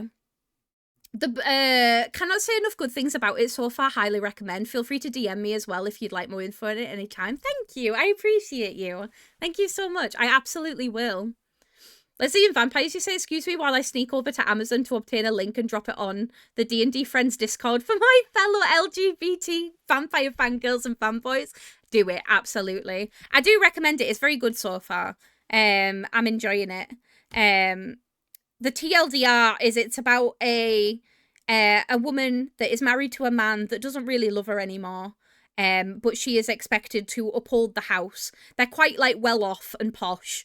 And then all of a sudden they come across a carriage accident and there is a woman in the wreck and they basically like take the woman home to try and like nurse her back to health. Spoiler, she's a lesbian. Spoiler, she's also a vampire. Like that's just literally all I know right now. I don't know where it's gonna go, and I don't feel like that's much of a spoiler. But yeah, that's where we're at so far, and I'm enjoying it. It's been really fun. I want to read more LGBTQIA plus books this year. I think that's gonna be one of my like things that I want to do. I read a lot of splatterpunk, which is generally quite inclusive anyway. But I want to sort of be a bit more intentional about what I'm reading this year, I think. I think that's the plan anyway. But yeah, it's very cute. I have a book streamer friend who has a bunch of LGBT book recs. Can I DM you? You absolutely can.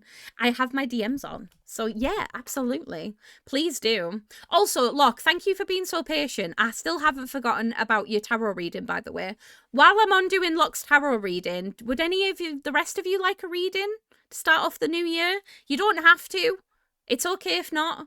But I can do them now if folks are interested. Oh, it's all right, sweetheart. No, if you want to go get food, when you come back, I can do yours when you come back if you want. But it's up to you. Greenie wants one and Fox wants one. Let me get my deck really quick. Where is it? Oh my god, I have a new tarot deck. Should we do my first readings with my new tarot deck? I've already interviewed it. I'm procrastinating getting up because I've got my pyjama bottoms on and I don't want you to see my pyjama bottoms. 1 minute. I'm just gonna... because it's here. You can't see me in my pajamas. Definitely not wearing pajama bottoms right now. Definitely not, also not wearing a bra and in comfy clothes.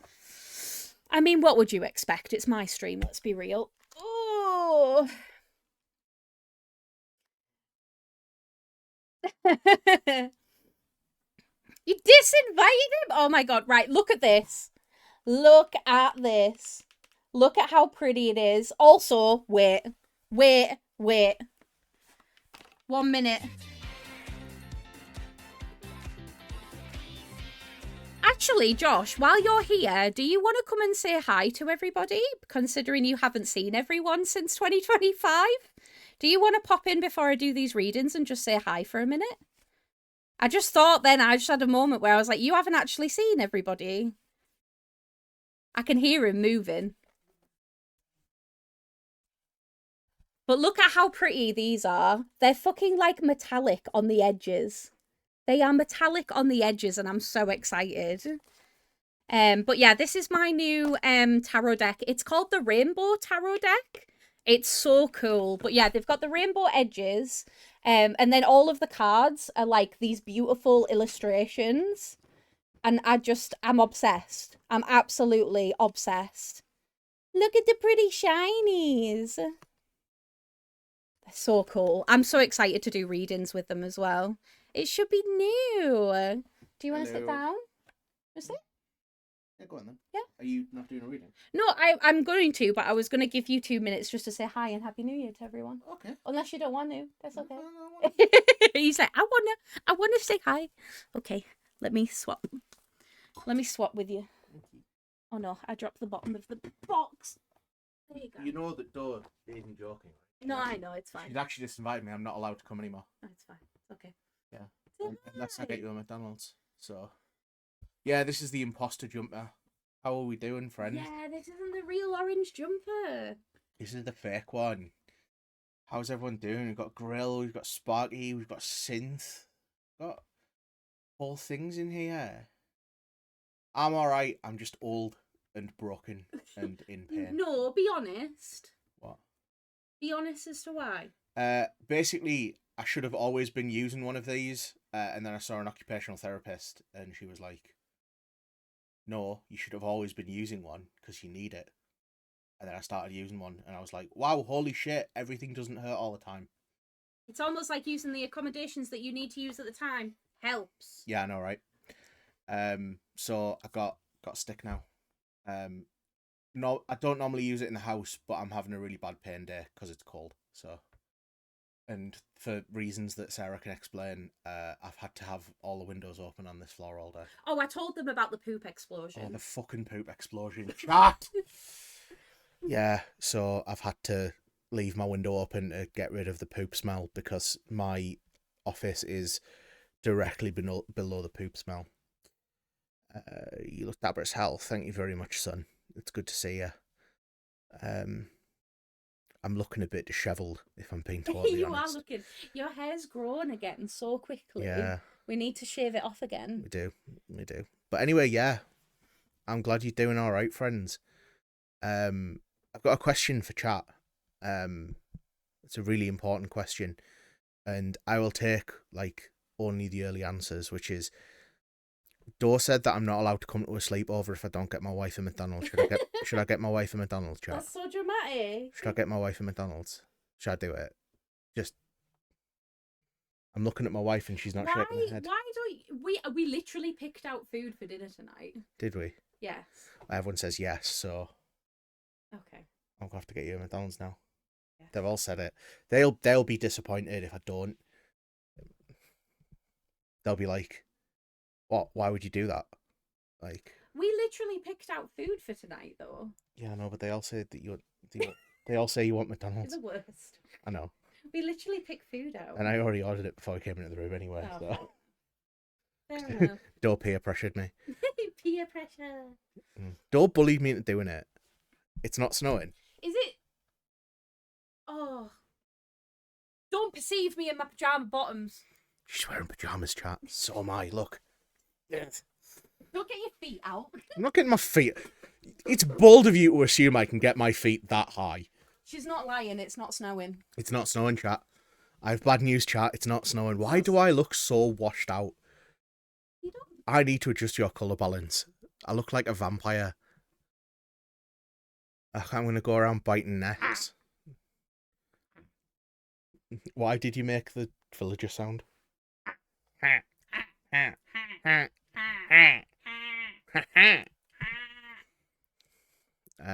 that as if Josh hasn't paid for the majority of the bungalow. No, it's fine.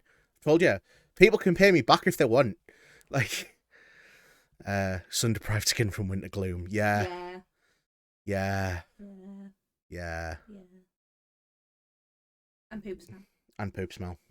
God, the poop smell. Chat. I don't know if you've ever smelt the inside of a soil pipe before, but I have now, and doesn't smell good. Poop's not meant to go that way. It's not meant to go that way. Thankfully, my dad's an absolute hero. He is. And understands how plumbing works. Somehow. And just happened to be here today, so And he's a tiler. Yeah. Well, yeah, he's worked around pipes, hasn't he? Yeah, I guess. He's a pipe specialist. That's true. Yeah, so the poop explosion happened. At least didn't rain you while showering. No, it was coming up from the bottom of the shower, so it would have been like a fountain more than a rain. Poop shower. It's a bronze shower. No, I don't like it. Well, rather than a golden shower. Yeah. That's grim. Yeah, getting uppercut by the poop. So yeah, that's how my day's gone. We had a poop explosion. Right, did you explain that the poop explosion was actually my dad's fault? No, I explained about when it first started. Okay, but right. didn't explain about So when it started, right, it was a problem, right? What we found. So here's what we did. We did some diagnostics.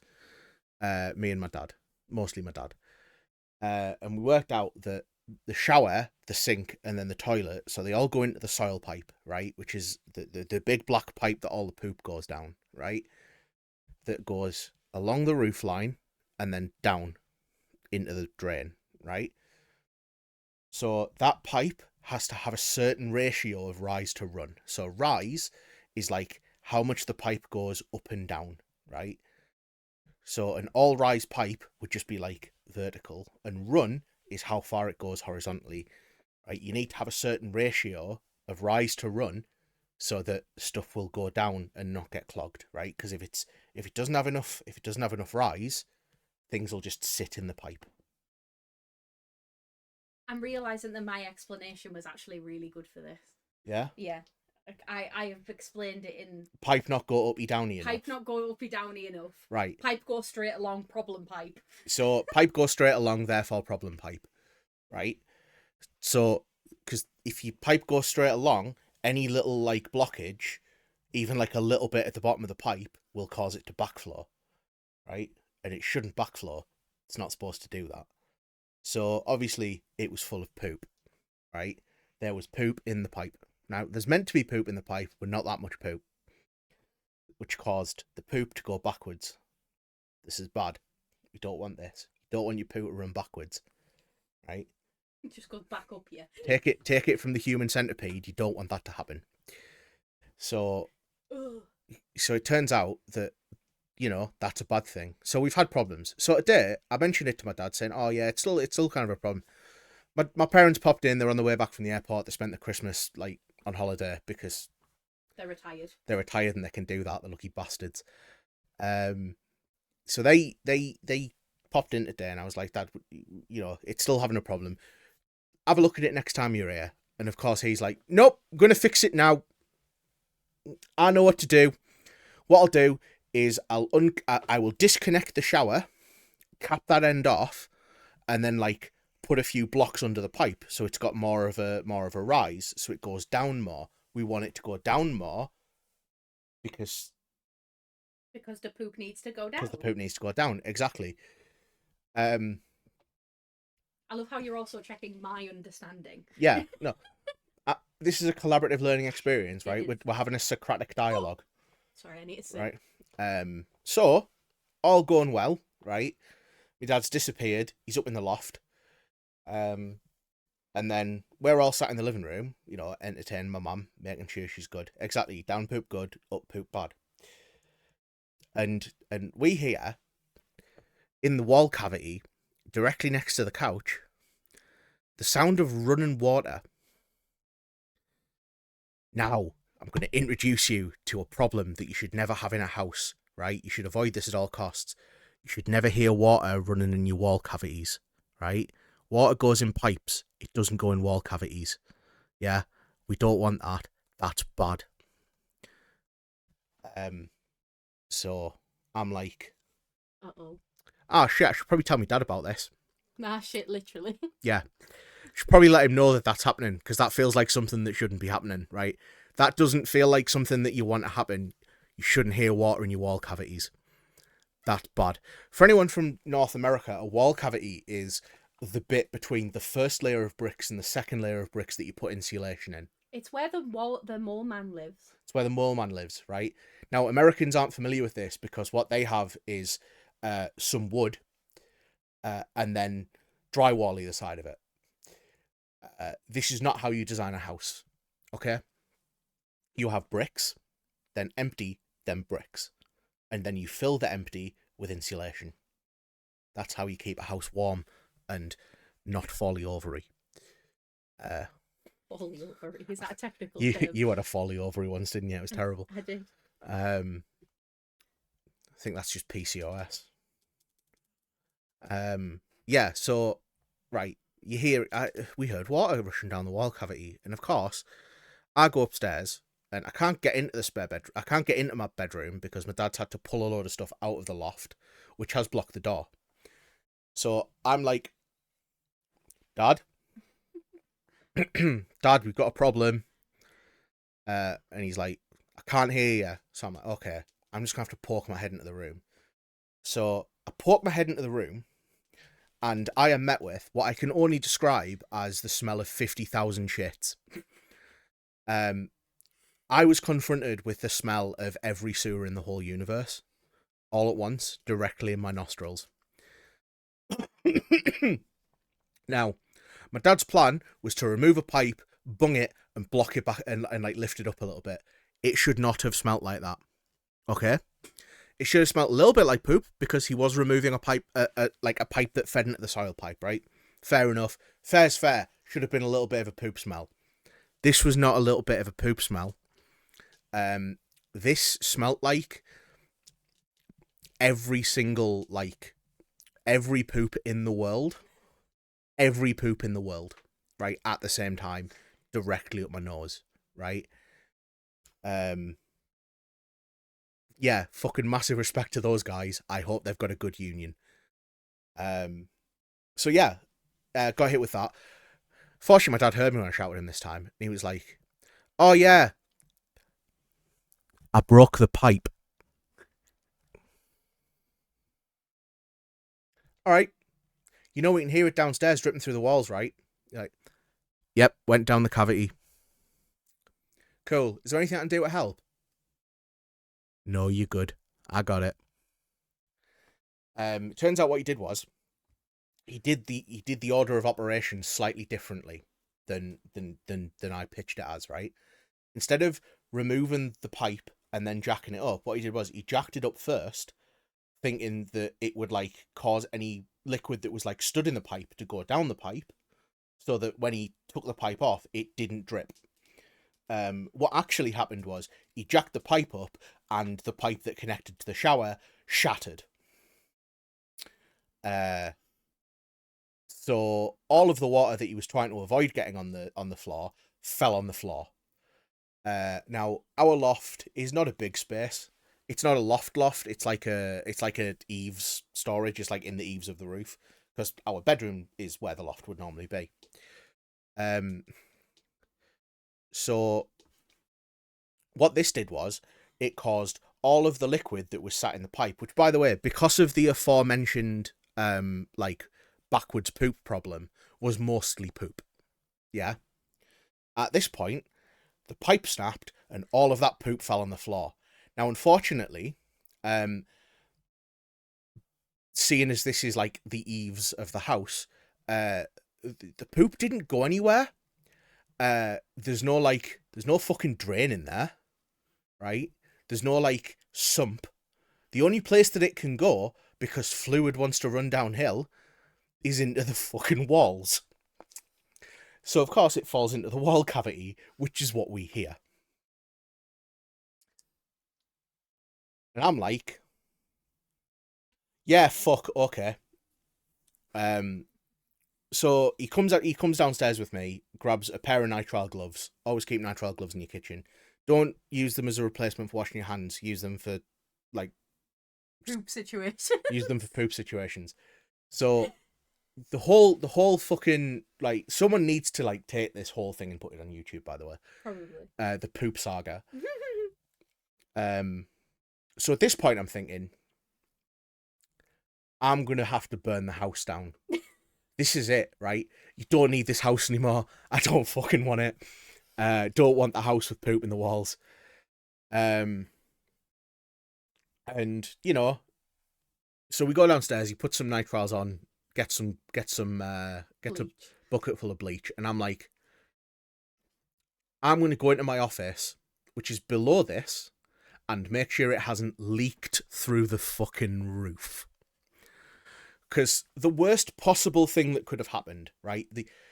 It's fine if it goes down the cavity, it just ends up in the subfloor, and it's fine, right? We can deal with that. We can live with that. We've got access to the subfloor, so we can go down there and remove it. Yeah, we can deal with that. Yeah. But it's fine. There's enough insulation in the walls that the only thing that would have made it that low was liquid. So it's fine. If there's any solid poop, it's still up there. So he gets a bucket of hot water and bleach and some nitrile gloves. And he's heading upstairs. And I walk into my office. And my office smells exactly the same as the bedroom did, but worse. This smelt like Satan's fucking sewer, right? This smelt like the arsehole of a man who has subsisted entirely on Taco Bell for his entire life. Hi, it's me. So I'm like, oh fuck, okay, it's gonna leak through the ceiling, isn't it? Fortunately, it turns out that what I was smelling was the eaves above, which makes me think, if what I experienced was bad when I walked into the to the bedroom and poked my head round the door, what the fuck was my dad smelling in the eaves? Like, how is he still alive? How is he not dead? Like, how has that not killed him? Yeah. So fortunately, he went up, he bleached it, he bleached the whole fucking loft side to side. Like, every accessible thing that he got, he could bleach it. And he's capped off the pipe, he's put a plastic bag on it, and then just like a screw turn on it until he can come back next week and put a proper pipe joint on it. Yeah. So that's the poop saga. I'm going to go eat at McDonald's now. Sure hope none of it's brown. Yeah, so that's the poop saga. We'll give you an update when he comes back and puts a proper pipe cap on it. Hopefully it's the end of the drama. I really hope it's the end of the poop saga. We'll see. Yeah, no, like, massive respect to my dad. He went home with a 60 quid bottle of whiskey off me. And he earned it. Yeah. He's earned every fucking drink of it. Sorry to everyone that was trying to eat. You should have stopped watching when you heard I'm going to tell you about the poop explosion. If you are sat here right now and you're like, I'm going to throw up, right? Because you've got food in front of you, right? It's your fault for staying. We led this story with poop explosion. Okay? We started there. That's where this wasn't a slow ramp. We started at poop explosion, right? Y'all can't blame us. The trigger warning was implicit. Anyway, I'm going to hand you back over to my wife. It's really nice hanging out with you all. I'll probably be around here and there, I think, maybe. I want to go eat food now because I'm fucking starving. How are you hungry after that? Because you're a large man. I'm just hungry. Hungry and a large man. Love you all, bye. Thanks, Vivi. Oh. So, yeah. I'm happy to report that the room doesn't smell weird now, though. Thankfully. I'm not getting any weird smells. Oh, well. How do you all feel about that, then? Everybody pray for our house and our plumbing. Honestly, it's so bad. You beautiful people, I need to take a break because our food is here now. I'm coughing and dying. I am so sorry to anybody that's due a tarot reading. I promise you I'm going to do it as soon as I get back from eating, okay? I'm not going to get into another episode of the poop saga, hopefully. I feel a deep sadness for you. I hope the saga ends soon. Me too. Me too. That's what I'm hoping for, Tantil. I'm like, if there's just poo lurking in my subfloor, I'm not going to have a very good time, am I? It's just not going to be a good time. Everybody pray for me. Right, I'm going to stick some words on stream on so I can quickly shove some food in my face, okay? And then as soon as I get back, I'm going to do some tarot readings. Thank you to everybody that's redeemed one and has been super patient. I appreciate you, okay? I'm going to move us all over here. Let's play some words. We haven't played words in forever, so I'm excited. Hope you've been practicing. Wait, yeah, have you all been practicing while I've been gone? Don't look at art until you come back. I got you. I want your reaction. Okay, I got you. No problem. Right, I'm gonna be right back, folks. I'm gonna shove some food in my face. I love you all. Take this as a moment to go take a break yourself. Okay, grab some food, get a drink, get a snack, whatever it is that you need, and I'll see you when I get back. Okay? I will see you soon.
Oh, well done, everybody. GG's. I'm back now anyway, so that was perfect timing on your end.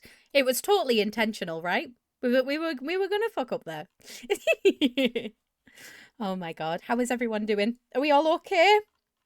Yeah, I have exactly the same problem, neighbor. As soon as you start dealing with mystery shit, I'm like, I don't know how to do this. Also, Grill, I'm so glad that you're enjoying this playlist because I have no fucking idea where it's come from. Like, I'm gonna be completely honest with you. I don't know where these are. 100% we sent you coming and bombed on purpose. I respect it. I mean, I'd do the same, to be fair. I will. Also, hi, Spanner. How are you? Hello, darling. I hope you're well. Some proper chill songs, really enjoyable. It's literally just on shuffle. Like, I'm not even doing anything. I love it when that happens, though. I love it. Anyway, thank you all for being so fucking patient with me. I appreciate it a lot. Are we ready for some tarot readings? I have a lovely list of some lovely people. But before we do that, I want to look at Locke's artwork, because Locke has posted some artwork in the Discord. While I'm talking about the Discord, actually, you might all have noticed that I had a little bit of a move around. I got rid of a lot of channels that like weren't being used. There was a lot of bits in there where people had not posted in them for a really long time, or there was like channels had been divided up and I didn't necessarily think that they needed dividing anymore. Do you know what I mean? So like all of the art stuff is all now in one channel. So whether it's fiber art, whether it's cross stitch, crochet, fucking artwork, pictures, whatever you want, that kind of goes in there. I got rid of the Let's Go Big Tesco channel that was specifically to talk about LGBTQIA plus stuff, but like we're an LGBTQIA plus community, so like why wouldn't that just go in general? Same with Neurospices, we're all Neurospicy. I don't think that needs like a specific channel. So yeah, I kind of condensed everything down. It's really nice on mobile now because you don't have to scroll. You don't have to scroll for ages trying to figure out where you want to post stuff. So if at any point you're like, I'm not entirely sure where this goes, just put it in general. Like I'm at that point where I'm just like, it just put it anywhere, wherever you want to share it. But yeah, I've tried to condense it down quite a lot because it was just kind of spread out all over the place. Sorry, Toasty, I've got you, sweetheart. Here you go. But yeah, it's much more condensed now, and I hope that it's like easier to like get involved with. So yeah, I know a lot of people were like already in there, and then they like came out and they were like, "What's going on? Where's all the channels gone?" Don't worry, it was just me. I was having a declutter. Anyway, let me look at this art from Locke. Oh my god, is that Alien? Oh my god, is that Xenomorph? Oh, Locke. Stop being so fucking talented, I swear. And you do all of this with your, like... Stop. With your fucking mouse as well? I love. You are so fucking talented, honestly. I absolutely love. They're incredible. I love seeing people's art. It makes me so happy, honestly. It's beautiful. Thank you for sharing. I really appreciate you. Thank you so much. Also, let me let Toasty in. I got you, Toasty. There you go, sweetheart. You're all in. The channels were absorbed by Blue, but the gelatinous cube, literally. Literally. But yeah, I was just finding that, like, all of the channels were a little bit spread out and weird. And I was like, do you know what? We're not a big community. We don't need this many, like, channels. And you'll probably see a lot of servers kind of condensed down a little bit this year, I would imagine. We're sort of going through a wave of like what is exciting and what's new, and like how people want to have their Discord set out and stuff. And I was like, it just feels really unnecessary to have all of these extra channels that I don't know what to do with. Do you know what I mean? Anyway, let me get into these tarot readings. I've got quite a few 3-card tarot readings. I have turned the redemption off just because I already have 1, 2, 3, 4, 5 people that are waiting in the queue. So please come back to me another day if you would like a three-card tarot reading. But we're going to be using my new deck today, which I'm very excited about. This is going to be this new deck's like kind of first run of tarot readings, so that's exciting. Again, if you're interested, it's the Rainbow Tarot. You can just buy these like online. But they're beautiful and I love the art. I fell in love with it instantly and I asked for it for Christmas. I'm gonna grab a sandwich for new tarot watching. Hell yeah, sounds good. I have already shuffled these and I have already interviewed this deck as well. What did my notes say? If you're wondering, I do interview every deck that I have when I first get it. And I also sort of like keep it in my office, like in sight of me. Just because I believe that it sort of like absorbs your energy a bit if it's near you, if that makes sense. But yeah, I did do an interview for this one and it was really interesting, but it seems to be a very light, very airy sort of, it's not going to be too hard hitting or anything like that. At least I don't think so anyway. So I'm excited. We'll see. I'm curious about how this deck will feel about me. You have one that loves me and one that's brutally honest in a good way. This is one of the things that I love about individual decks is that they're all so different in how they approach the message. And I feel like this one's very light and airy. It kind of gives me that vibe. So I'm hoping that that's the case, but I don't know for definite. You never really know until you've like done a few readings and it kind of makes sense. So anyway, Locke, you are first. So I will do you first, and then it's Greenie after you. Then it's Fox, then it's Moon Elf, and then it's Grill. So I will try to get through to everybody and see what's going on. See what exciting messages we have to celebrate the new year with. I also let this deck charge under the full moon as well. Did anybody do anything nice on the 3rd for the full moon? It was the first full moon of 2026 on the 3rd. And I put out moon water, I put my crystals out to charge, and I also left this deck under my windowsill in front of the moon. Trying something different with that. Now, we're having nothing jumping out immediately. That's okay. It might take a... As I said that, it was like, hello, I am here. Okay, cool. Thank you very much. Let's have a little look, see. Oh, you want that one as well? Okay, cool, cool, cool. I hear Gorillaz, you do. I'm going to see Gorillaz in March and I'm so excited. They have been... The Red Hot Chili Peppers and Gorillaz are like my 2 favourite bands of all time, and I've always wanted to see Gorillaz live, but I've never been able to. And this year, they're coming to Leeds in March, and I'm so excited. I booked tickets instantly. I was like, I don't care how much they are, take my money. Because I feel like it's one of those like once-in-a-lifetime bands. But they're doing a new tour to celebrate their newest album, The Mountain, which is really, really good. They're like slowly drip feeding it to us at the minute, and I love every song that's on it so far. So, very excited.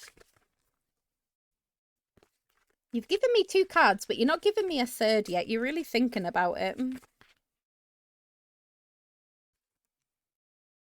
Okay.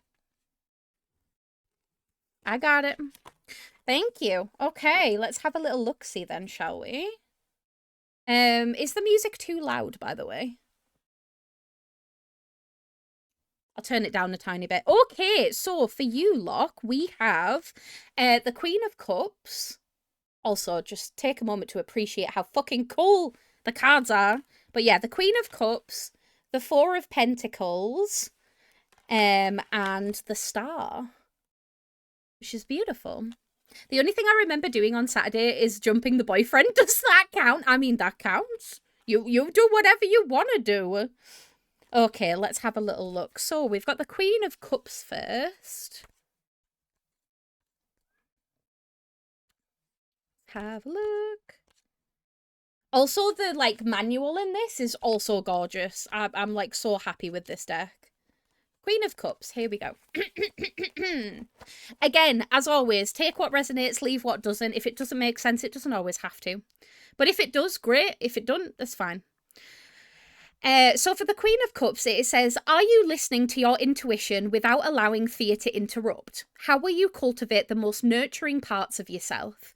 The Queen of Cups is a gifted intuitive with the rare ability to live in the realm of reality and magic at the same time. Their focus on their emotions has given them a high-level understanding of what makes them tick.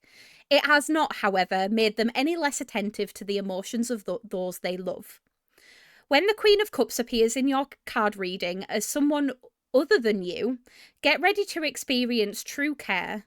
The Queen of Cups is as devoted as they come. In romantic relationships, there are sometimes They are sometimes in love with love as an abstract concept rather than being fully present. They have an aura of amorous fantasy that will be absolutely intoxicating. Loyal to a fault, they can withstand mistreatment far longer than is wise. When the Queen of Cups I can talk. When the Queen of Cups represents you, look around for opportunities to let people feel your concern for them. You may be volunteering, parenting children, or listening to the needs of a friend with a caring heart. Be sure to share some of that care with yourself. Oh no, is this another relationship reading? Potentially, or it could also potentially just be talking about you in general. Are you maybe giving more than you are receiving currently in multiple relationships in your life? That's kind of how I read it. I kind of really read it in one of two ways. If it is to do with a relationship, it's to do with, in the nicest way possible, a bit of love bombing, potentially. Because it's saying that this person that is showing this love is in love with love as a concept rather than being present. And is obsessed with like the idea of love as a concept. Whereas if it is to do with you, it's making sure that, you know, you have a very caring heart and you want to take care of people and you want to make sure that people are okay. But are people doing that for you? Are you sharing some of that care with yourself? That definitely doesn't resonate as I'm not in any romantic relationships. That is totally fair. That is totally fair. But yeah, I think that how will you cultivate the most nurturing parts of yourself is quite important. And it says, are you listening to your intuition without allowing fear to interrupt? So that could be. It's very true that I'm attentive as fuck and struggle with looking out for myself. The second one. Yeah, that makes sense. That makes sense. Well, it might be part of the wider reading, to be fair. Let's have a look at the Four of Pentacles and see if that gives us anything to go by. Oh, interesting. There's a weird crease in my book.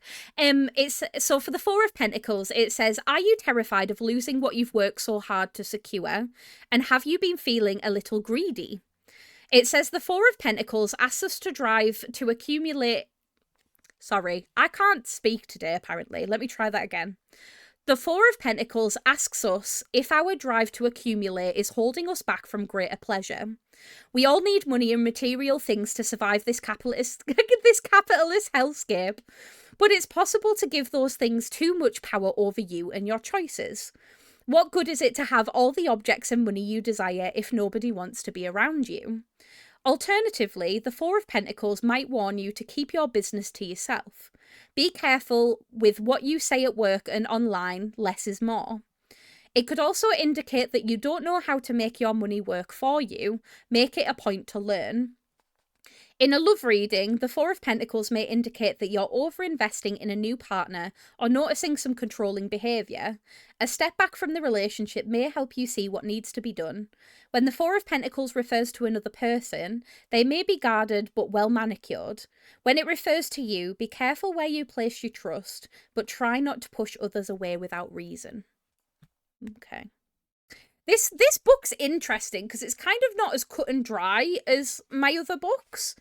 It's not necessarily a bad thing, but it's giving me lots of things to think about, whereas like usually it's pretty straight up and down. Yeah. I tell you what, right? We're gonna ignore the book. I'm gonna go to my tried and tested, and I just want to see how different they are. Queen of Cups. Right, let's have a look.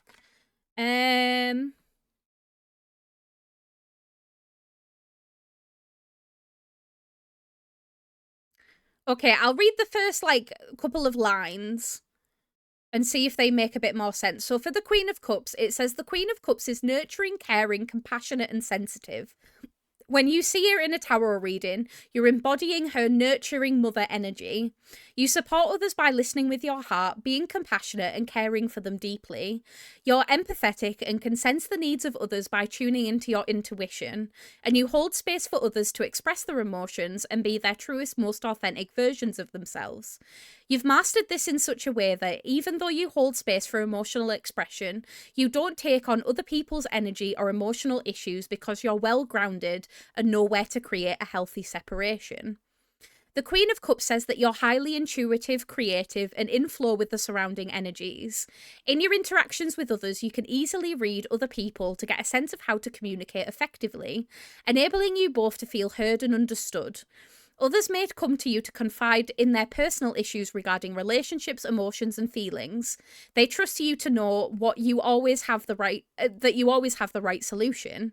You can instantly tune into what others are going through and can help them make sense of it.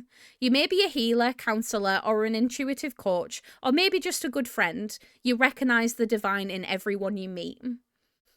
That is definitely true. Okay, I tell you what, we're gonna go based off of my tried and tested.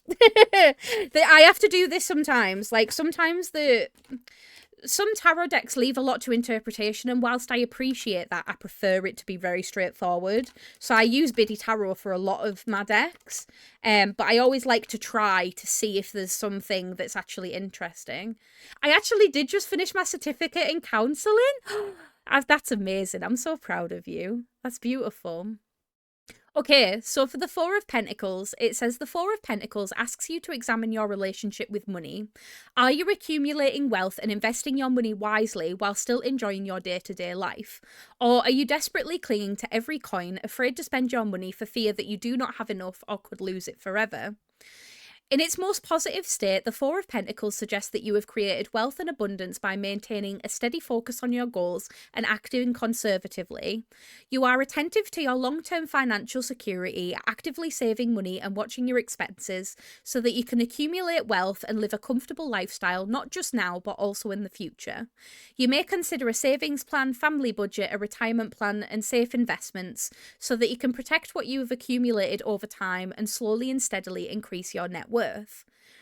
However, the Four of Pentacles typically accompanies a scarcity mindset, especially with money and material possessions.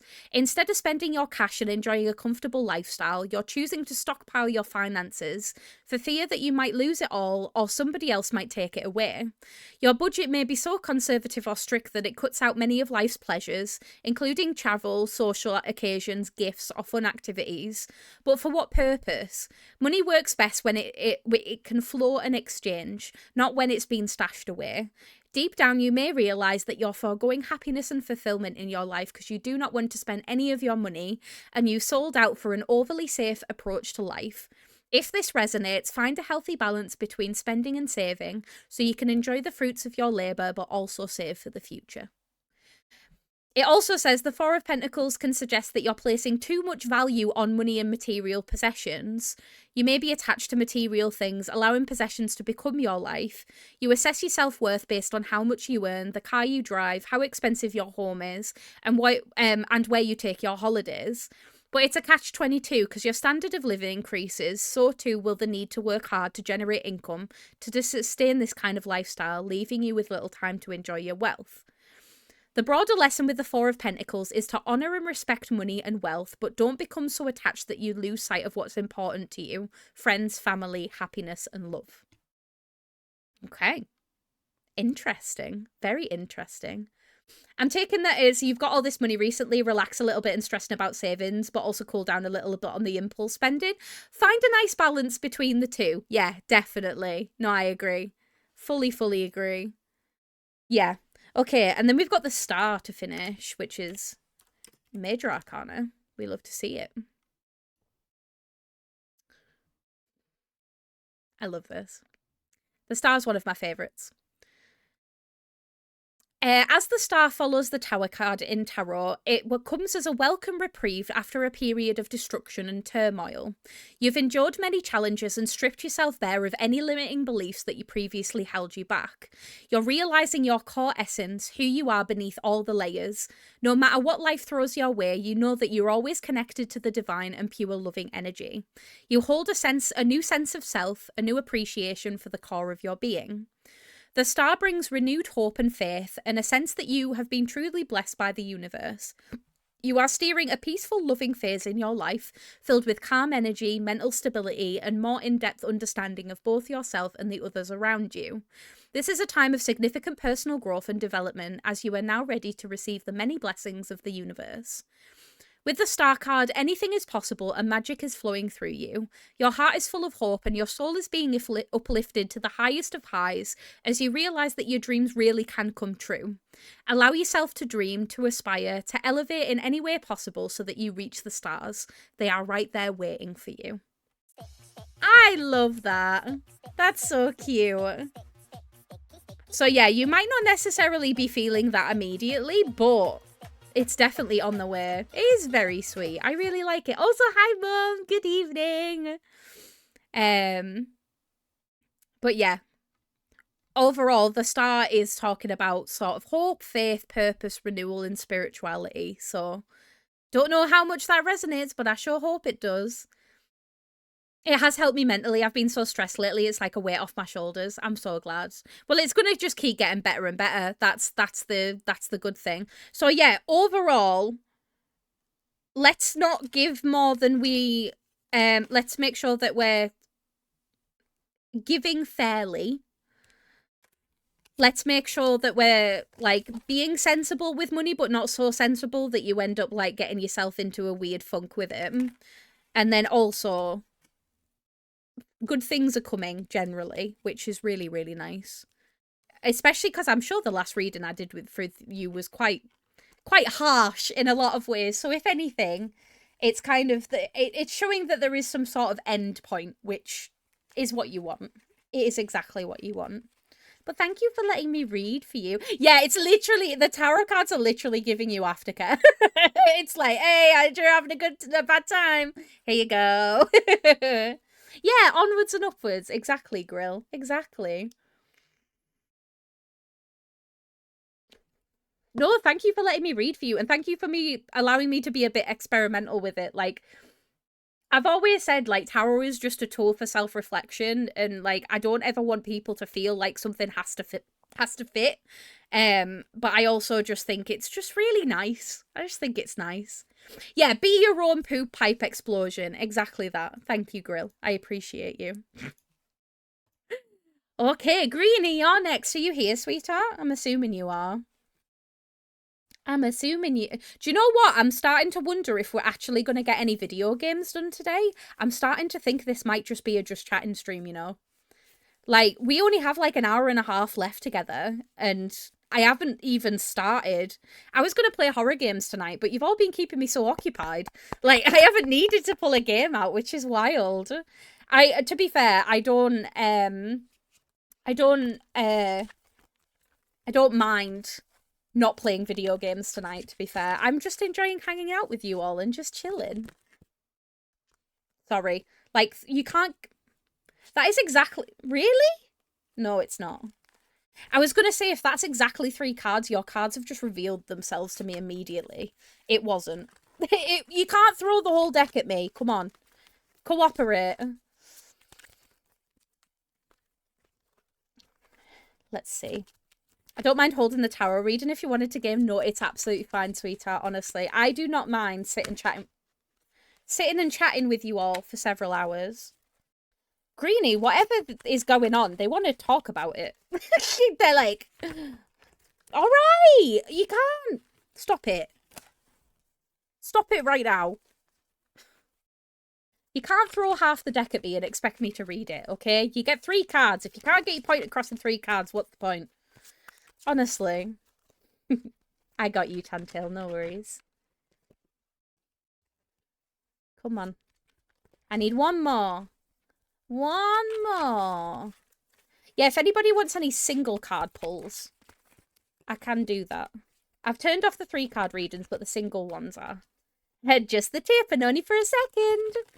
What's going on in Greenie's life cards are like, what is it, literally? Oh, did you see that? That jumped. Oh. There's a lot going on, Greenie. It's all reversed, which isn't a bad thing. But, like, that was the Judgment card reversed. You have the 9 of Pentacles, the 3 of Cups, and the Judgment card. They're all reversed, so this is going to be interesting. Let's have a little look. Let's see what's going on with Greenie, because clearly there's a lot. What you been doing? Holy moly. Okay, let's have a look. 9 of Pentacles first. Uno reverse or Judgment sounds all right? Yeah, literally. Literally. Do you ever just read, like, the meanings of a card and you just like, yep, this is that person to a T. Okay. The reverse 9 of Pentacles is all about self-worth. When you see this card in a tarot reading, take the opportunity to reflect on your own sense of self-worth and value. On the one hand, you may question whether you are enough, whether your skills are valuable, whether you can charge higher prices or ask for a pay rise, or whether you can attract the right people into your life. You may be undercharging for your services, working for free, or accepting a lower salary than you should. Know that you deserve to be wealthy in all facets of the word. On the other hand, you may focus on increasing your sense of self-worth. Invest in yourself, get a wardrobe makeover, learn a new skill to enhance your career, or take a personal development course. Practice self-love. Even if you're reluctant to spend money on yourself, know that you can indulge in life's luxuries, particularly if it makes you feel good and worth it. You are enough. You are more than enough. You are amazing. All in capitals. Sometimes the reverse 9 of Pentacles can appear when you're so busy working and hustling that you have no time or energy to enjoy the fruits of your labour. For example, in an effort to build wealth, you may work 70-hour weeks with no time for breaks, missing out on the opportunity to enjoy the riches that you're creating. Know where the limit is with wealth creation, and at some point, you need to stop and smell the luxurious bouquet of long-stemmed roses. Remember what is truly important to you. Now may be a good time to retreat to a natural setting, to restore your energies and rejuvenate yourself. Oh no, totally not! I'm reading it and I'm like, yep. Similarly, the reverse 9 of Pentacles suggests that you may need to release some of your need for a particular income or standard of living, especially if it gets in the way of other life priorities such as family or relationships. You may think that you need to be the best of you may think that you need the best of everything, but in reality, all you need is your family and loved ones around you. Don't be afraid to take a cut to your income for a short time or to reduce your hours at work, even if it means you have to eat rice and beans each night for a week to make up for it. It is vital that you focus on what's most important to you. Finances may need to come second, and while you need to at least put food on the table, there may be areas where you can cut back and reduce your dependence on material wealth.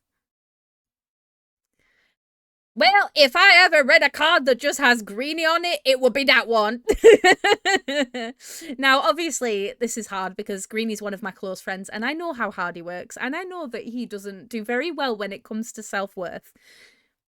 Let this be your reminder. You are strong as fuck, and you should be really proud of everything that you've accomplished so far. You are enough. You are Greenie enough. I love that card, though. It's literally you. Ooh, interesting. Okay, so for the 3 of Cups, it stands for independence, alone time, hardcore partying, and 3's a crowd. Are you out here having threesomes? If so, why am I not invited? It's rude. Anyway, while the upright 3 of Cups is a card of friendship and social events, the reversal of this card suggests that you would prefer to go it alone right now. You may have recently spent a lot of time with others and now just need some alone time. Or perhaps you're no longer clicking with some of the friends or a social group and are ready to move on. Or sometimes you might find yourself on the outer, excluded from other people's circles and feeling isolated and alone. Honour your desire to step out of the social scene for a while and enjoy this time by yourself so you can get clear on who you most want to connect with in the future. If you're involved in a creative project, now might be the time to work independently rather than in a group. The reverse Three of Cups can show that your creativity is being stifled, or you're being forced to conform to the group. You might be part of a tight-knit club that does things a certain way and is not open to innovation or alternative approaches. You need to consider whether you're willing to sacrifice your creative abilities in favour of the group's desires. Sorry, that was a hiccup. If you're experiencing high levels of stress or you've been working hard, the reverse Three of Cups appears as a message to take some time off to recuperate and gain the support of friends before returning to reality. You may be working so hard that you've lost your connection with your friends and family. Now is the time to reconnect and reprioritize their love and support. See this card as a reminder to reconnect with the people that you care about. Let loose and have a good time without worrying too much about the consequences. On the other hand, the Three of Cups reverse may also signify overindulgence.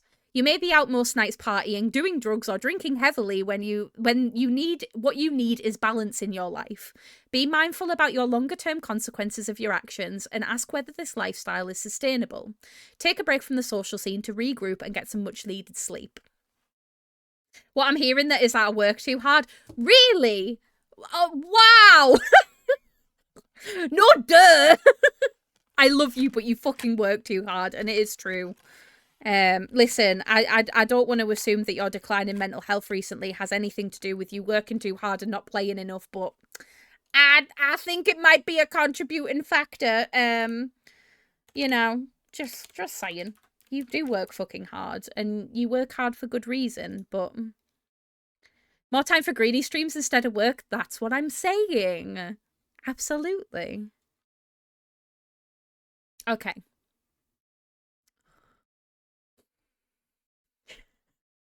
It just keeps getting better. So your last card is the Judgment card reverse, which stands for self-doubt, inner critic, and ignoring the call. Stop ignoring the call, Greenie. Take some fucking time off. Judgment reverse calls for a period of reflection and self-evaluation. Through meditation or quiet contemplation, you may arrive at a deep understanding of the universal themes weaving throughout your life and what you can do to change or avoid these situations. You may have kept them secret or hidden because you fear how others may judge you. To clear these past mistakes and regrets, any associated guilt or shame, work on your self-forgiveness, self-acceptance, self-love, and release and freedom. The Judgment reverse often appears when the universe is trying to send you a message and invite you to something bigger, but you're not listening. Maybe you're afraid of the sacrifices you'll have to make to heed the call, or you're worried that you're not ready to step into a more prominent role and just want to play it safe. You're doing your best to pretend that you didn't receive it and are carrying on with your daily life, hoping it'll go away. But let's be honest, the call never goes away. It just gets louder and louder until you pay attention. It's time to push past your inner fears and self-doubt and trust that the universe has your back. This is happening for a reason. Sometimes Judgment reverse indicates your inner critic is coming through loud and clear. You may doubt yourself or tell yourself negative messages. This is impeding you being able to fulfill your highest potential and be your best self. To overcome your inner critic, see it as a separate part of yourself. Give it a name, hear it out, and acknowledge its fear, and offer reassurances that everything will be just fine. With focused discipline, you can break the cycle of self-criticism and replace it with a more positive message of what is possible. Drop mic immediately. I don't feel like I need to divulge that any further, but yes, Greenie. Yes. Thank you for letting me read for you. I'm sorry they just decided to come for your throat, apparently, but they did. But yeah, stop ignoring it. Pack it in. Chill. Take a holiday. You're so welcome, sweetheart. It's all good. Thank you for letting me read for you. Sorry, it was a bit of a hard hitter. Sometimes you just gotta hear it. Okay, Fox, you're next, my love. Thank you for waiting so patiently. Are you here? Are you here? Yeah, thank you to everybody that's been in the queue and has just been patiently waiting, by the way. I really appreciate it. I love doing tarot readings so much, but it's also like I feel bad when there's a bit of a queue and I'm like, I'm sorry. Yay! She's here. Let's go. You better be fucking nice. Be nice! You give all your energy to Greenie, that's fine. You can take it out all on me if you want. I did my reading for the year. I got called out big time. I did one for my sister, a year-long reading. And it was great until like August, which is about her birthday time. And then it was like, oop. This is why I won't do year-long readings, because they stress me out too much. It might become a self-fulfilling prophecy, do you know what I mean? You sweet Bins, Happy New Year. Hi, Aja. Happy New Year, sweetheart. How are you doing? I hope you're well.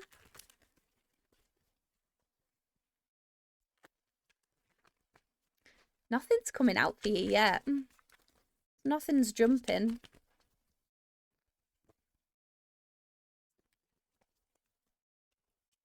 Okay. Sorry, that one caught the back of my hand.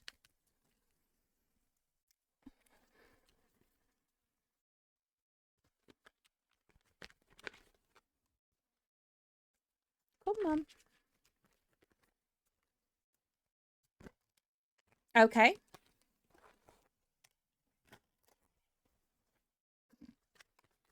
Well, it's all major arcana so far. Not a bad thing, though.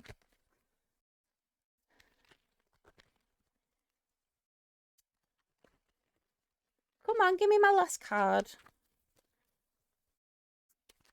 If you're wondering, by the way, what I do when I'm shuffling, I'm thinking about the person that I'm reading for.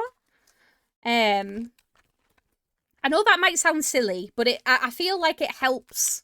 It helps me, like, get the right cards for the person, if that makes sense. I think about the person and everything that I know about them, and if I know what they look like, and things they enjoy, it just helps.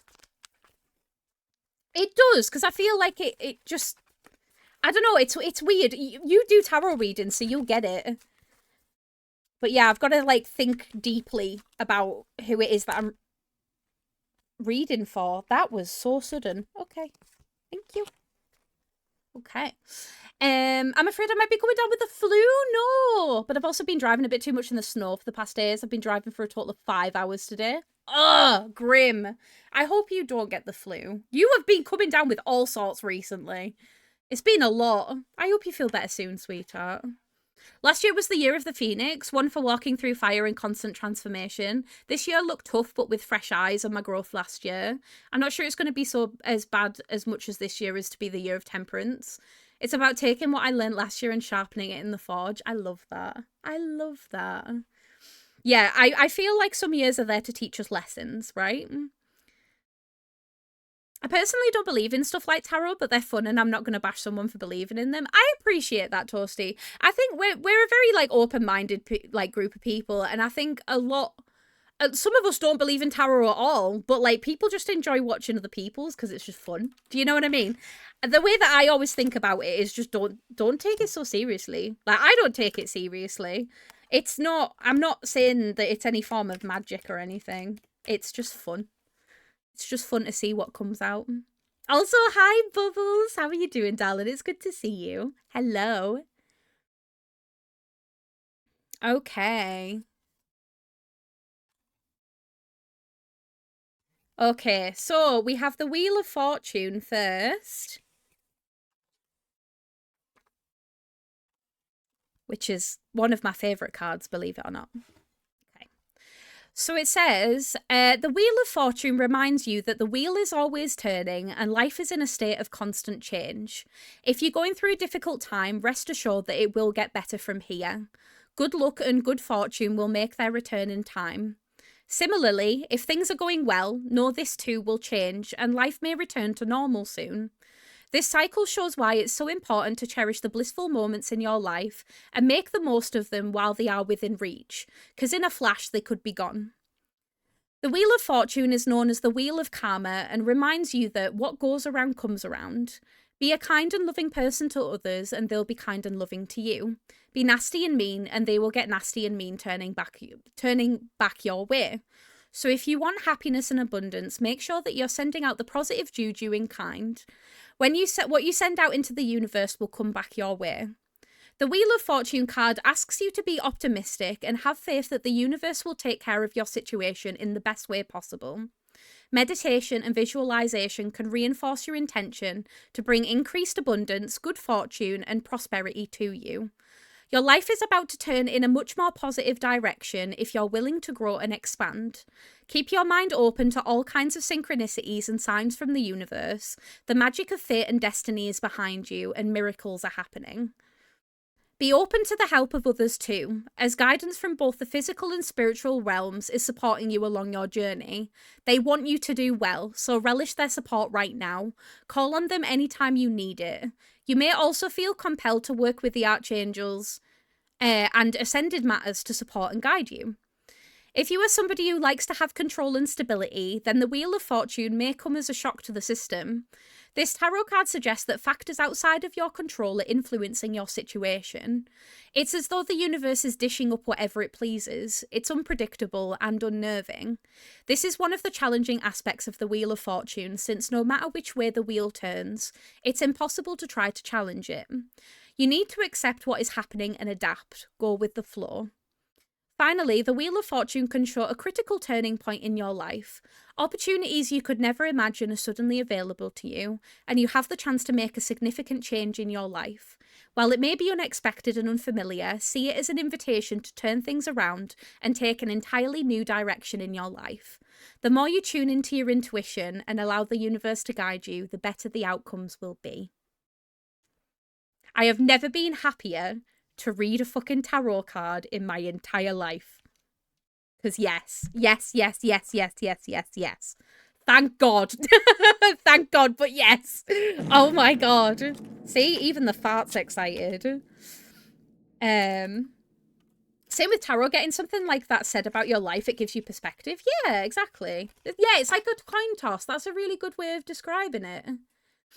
I start the year with 3 meetings with communal people. My therapist needs a surgery, so I met my stand-in yesterday, meeting about my situation today, good news. I'm meeting tomorrow, a new job person. Wow, you have been busy. Oh my God.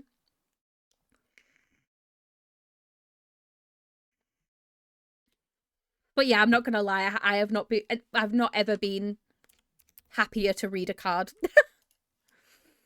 Okay, the next one that we have is the Devil card. And it is reversed. Again, very prominent. We have releasing limiting beliefs, exploring dark thoughts and detachment. It says, the Devil reverse can often appear when you're on the verge of a breakthrough or an up-leveling. You're being called to your highest potential, but first you must let go of any unhealthy attachments or limiting beliefs that may hold you back. Often when you're called to something more, you must deal with your shadow before you can step into this new version of yourself. It may be an addiction, unhealthy relationships, or a disengaging career. Let go of fear and release any self-imposed limiting beliefs standing in the way of your growth. It is easier than you realise. The Devil reverse calls on you to confront your inner fears and anxieties to free yourself from the chains that bind you to your limiting beliefs and unhealthy attachments. Eliminate those things you know are harmful to you and your inner psyche. It might be about creating a healthier diet, watching less television, quitting smoking, spending more time with your loved ones, or focusing more on your goals. Take this opportunity to bring about positive change in your life by staying focused on the ultimate goal of freedom. The Devil card can also appear in reversal when you're going into your deepest, darkest places, whether or not you're ready. When you take this path consciously, you do so with strength, confidence, and courage. You seek to understand your innermost shadows so that you can either release them or integrate them into your life in a more constructive way. When you do it unconsciously or with resistance, it can be very confronting as you may begin to realise that you are very different from who you thought you were. You may enter a period of anxiety or depression or experiencing dark thoughts you struggle to understand. The devil reverse also may be a sign that you're hiding your deepest, darkest self from others, keeping it a secret. You may have thoughts, fantasies, addictions, or habits that you don't want others to know because you feel embarrassed or ashamed. But sometimes holding on to the secrets can contribute to a growing level of guilt, and you may feel a sense of relief if you can share your darker self with at least one trusted individual. There is also a need to accept who you are and forgive yourself for the thoughts that you have. Of course, if you're at risk of, if you're at risk, seek immediate. It always does this. It's like, if you're at risk, seek immediate help. We know. We know. Finally, the devil reverse invites you to practice the Buddhist principle of detachment, a state in which you overcome your attachment to the desire for things, people, or concepts of the world, and free yourself from any restrictions. It doesn't mean you don't care for people or things. You release your dependence on them. You may also find that a cord-cutting visualization helps to release any unhealthy attachments to others, especially when the devil reversed appears in a tarot reading. Very interesting. Very, very interesting. Also, hi, Tilly. How are you doing? It's good to see you, darling. Happy New Year. I'm sure all the kitten sees is a loving human parent, literally. Literally. The babies. But yeah, very, very, very interesting. Let's see what the last card is. The last card is the Ace of Swords. Ace of Swords. Orange kitties! I love orange kitties.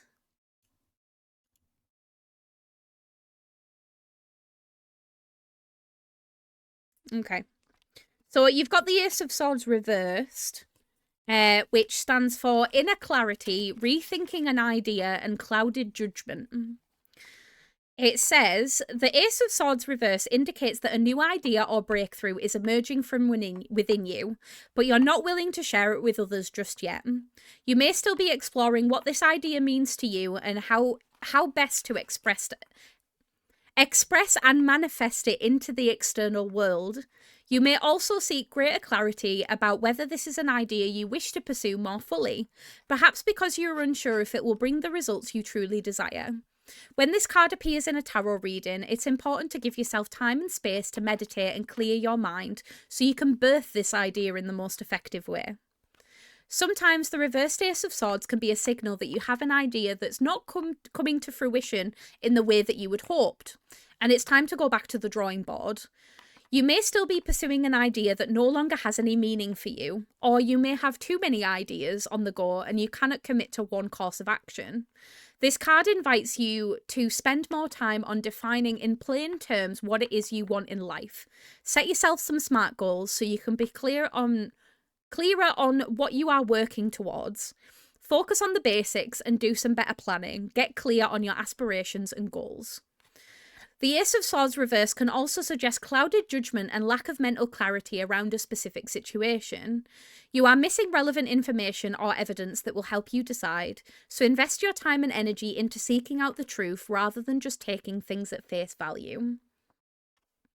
So there you go. No, Slay Station's still in there. It's still there. It's still there. But holy moly, that was a lot. that was a lot. But ultimately, very, very good things coming. This is coming to an end. You are having to address some pretty hard things at the minute, but ultimately, as long as I'm a good person, which honestly, you are a good person. You're a wonderful person. I will literally scream that from the rooftops, always. But yeah. You're going to be absolutely fine. I promise. I absolutely promise.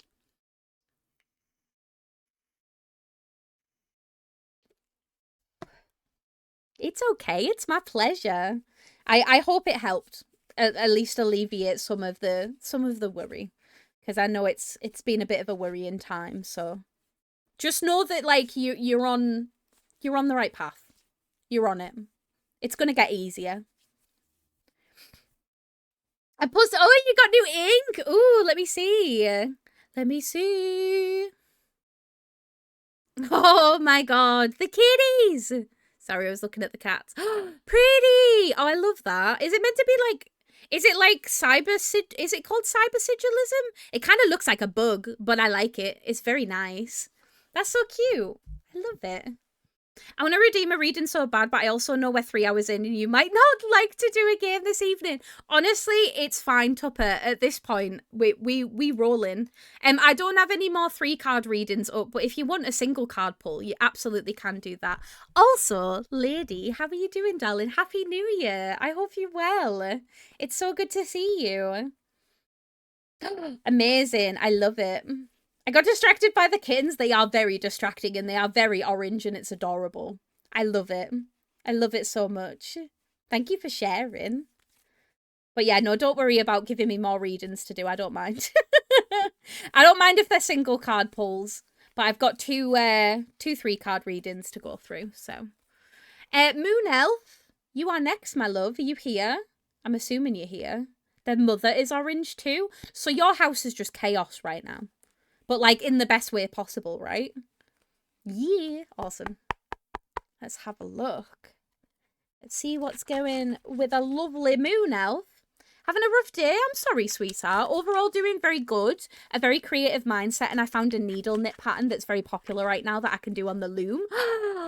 So fun! I love that. I'm sorry you're having a rough day, sweetheart. I hope it gets better. Am I shuffling upside down? Yeah. My poor legs. Oh, have you been running around? Worth it, though. They're very cute. Okay. Coming out immediately, but all right. My brain is upside down, so it's fine. You've probably heard of it, the Sophie scarf? I have heard of it. I don't remember where from, but I have heard that name before. Oh, the kittens have been shredding them? Ah, so they have replaced the scratching post with your thigh. The little toe beans are to die for, aren't they? I love kittens so much. I love cats in general. I'm a big cat lover. I am a cat lover more than a dog lover. Do I fold the laundry or play The Sims? You fold the laundry and then you play The Sims as a reward for as long as you want. Yeah, no, please, absolutely. Use me as bodily doubling. If you all have something that you've been meaning to do today that you've been putting off, or is just like going to be easier by having me in the background, do it. Einstein will remember this. He loves me. It's fine. Oh, it's fine. Okay. Let's have a little look. So we have the Ace of Wands reversed. We have the Two of... That just fell on the floor. The Two of Swords, and the Three of Pentacles.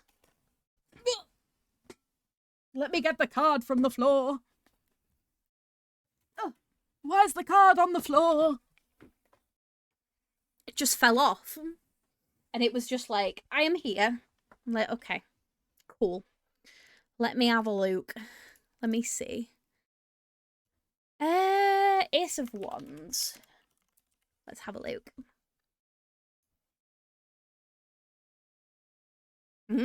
Interesting. Okay.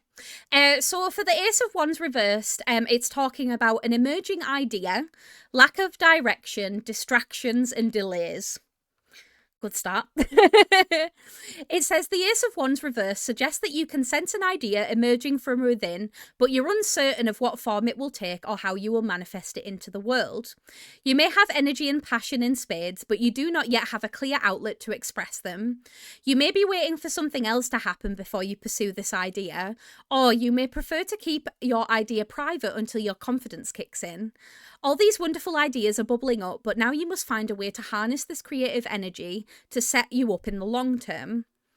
The reverse Ace of Wands can suggest that you're finding it difficult to define your purpose in life and what you want to create. This lack of direction may sap your energy levels and leave you unmotivated and uninspired. As a result, you're often asking yourself if this is what you want in life and whether there might be something better elsewhere. However, when you think about what other opportunities might appeal, you struggle to know what you want. To remedy this stagnation, you need to first focus on where your true passions lie. There is no point in working towards a goal that does not motivate you. So take time to contemplate what it is you aspire to do and what you wish to achieve out of this situation. The reverse Ace of Wands may be a sign that frustrating delays are impeding the progress on your projects and ideas. You're likely to feel very impatient, especially if you are action-orientated and have only just started to gain momentum in your activities. The key message here is, not now, but maybe later. Timing is essential for success, so be patient and wait for the best opportunity to move ahead. Some very, very, very good advice there. I'm having task paralysis because I'm supposed to be cutting all the bell peppers, but they're in another room and therefore could not be contemplated by my brain at all. Yeah, no, I get you. That's okay. We'll just do something else that you've been putting off. Go do your laundry. And then you don't have to do the bell peppers until later. It's great. I'm working on bits of stuff at the moment. I'm working on it being the key word. I get you. It's in progress. It's in progress, which is good. That's what you want. Oh my god, my lips are so dry. Give me a minute to breathe. I'm also stuck on the couch. Right, I'm gonna do this trick, okay? This works for me, right? What I want you to do is I'm gonna say 3, 2, 1. When I get to 1, I want you to, as you get up from the couch or the bed or wherever you're laid right now, I want you to let out the loudest groan, the most annoying, obnoxious, comedic groan you have ever done in your entire life, okay? So I'm going to say 3, 2, 1, and you're going to get up and you're going to groan as loud as you can. I want to hear it all the way in Leeds. Okay? Are you ready? 3, 2, 1, go. You better have done it, otherwise I'll be embarrassed.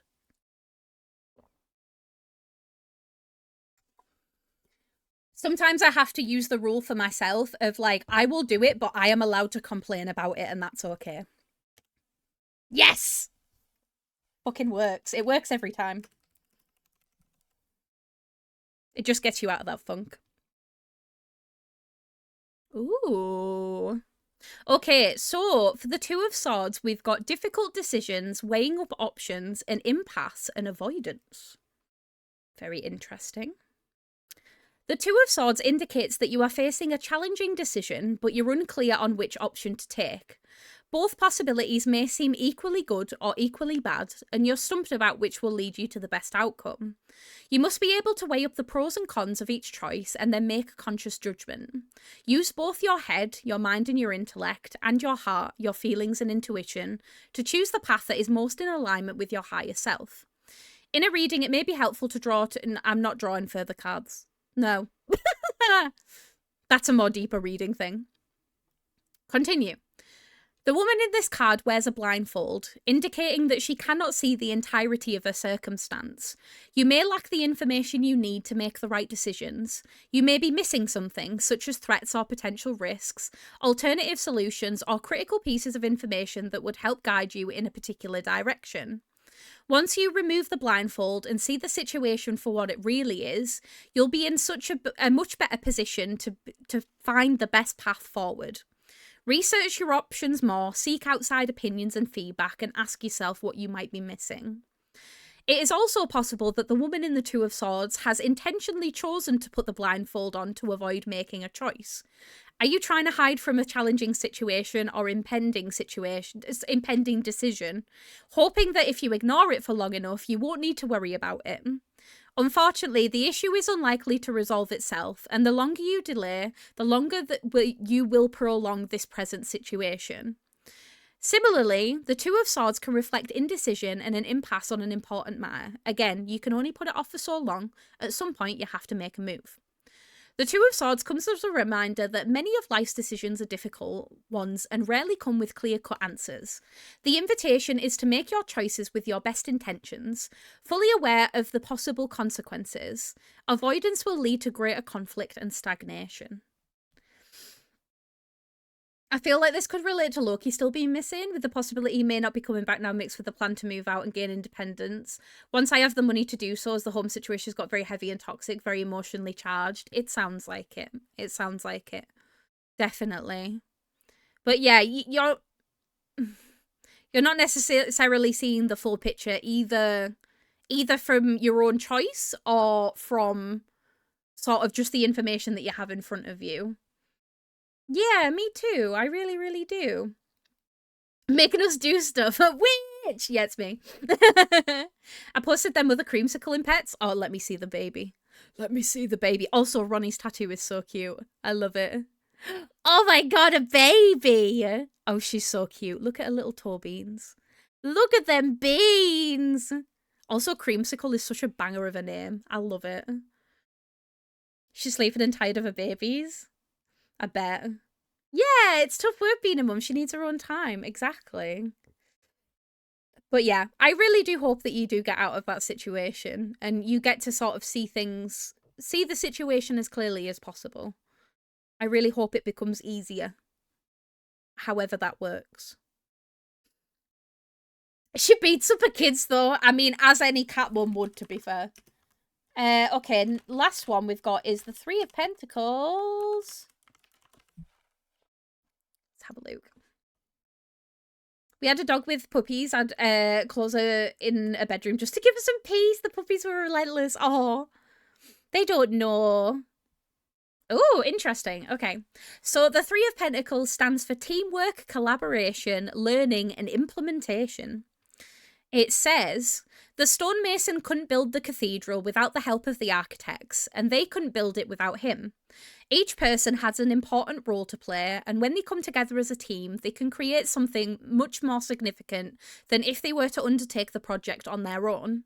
So when the Three of Pentacles turns up in a tarot reading, take it as a sign to collaborate with others, creating synergies to achieve bigger results. The Three of Pentacles represents the value of different ideas and levels of experience in collaboration. The architects respected and specialized knowledge of the stonemason. The stonemason appreciates the wisdom and expertise of the architects.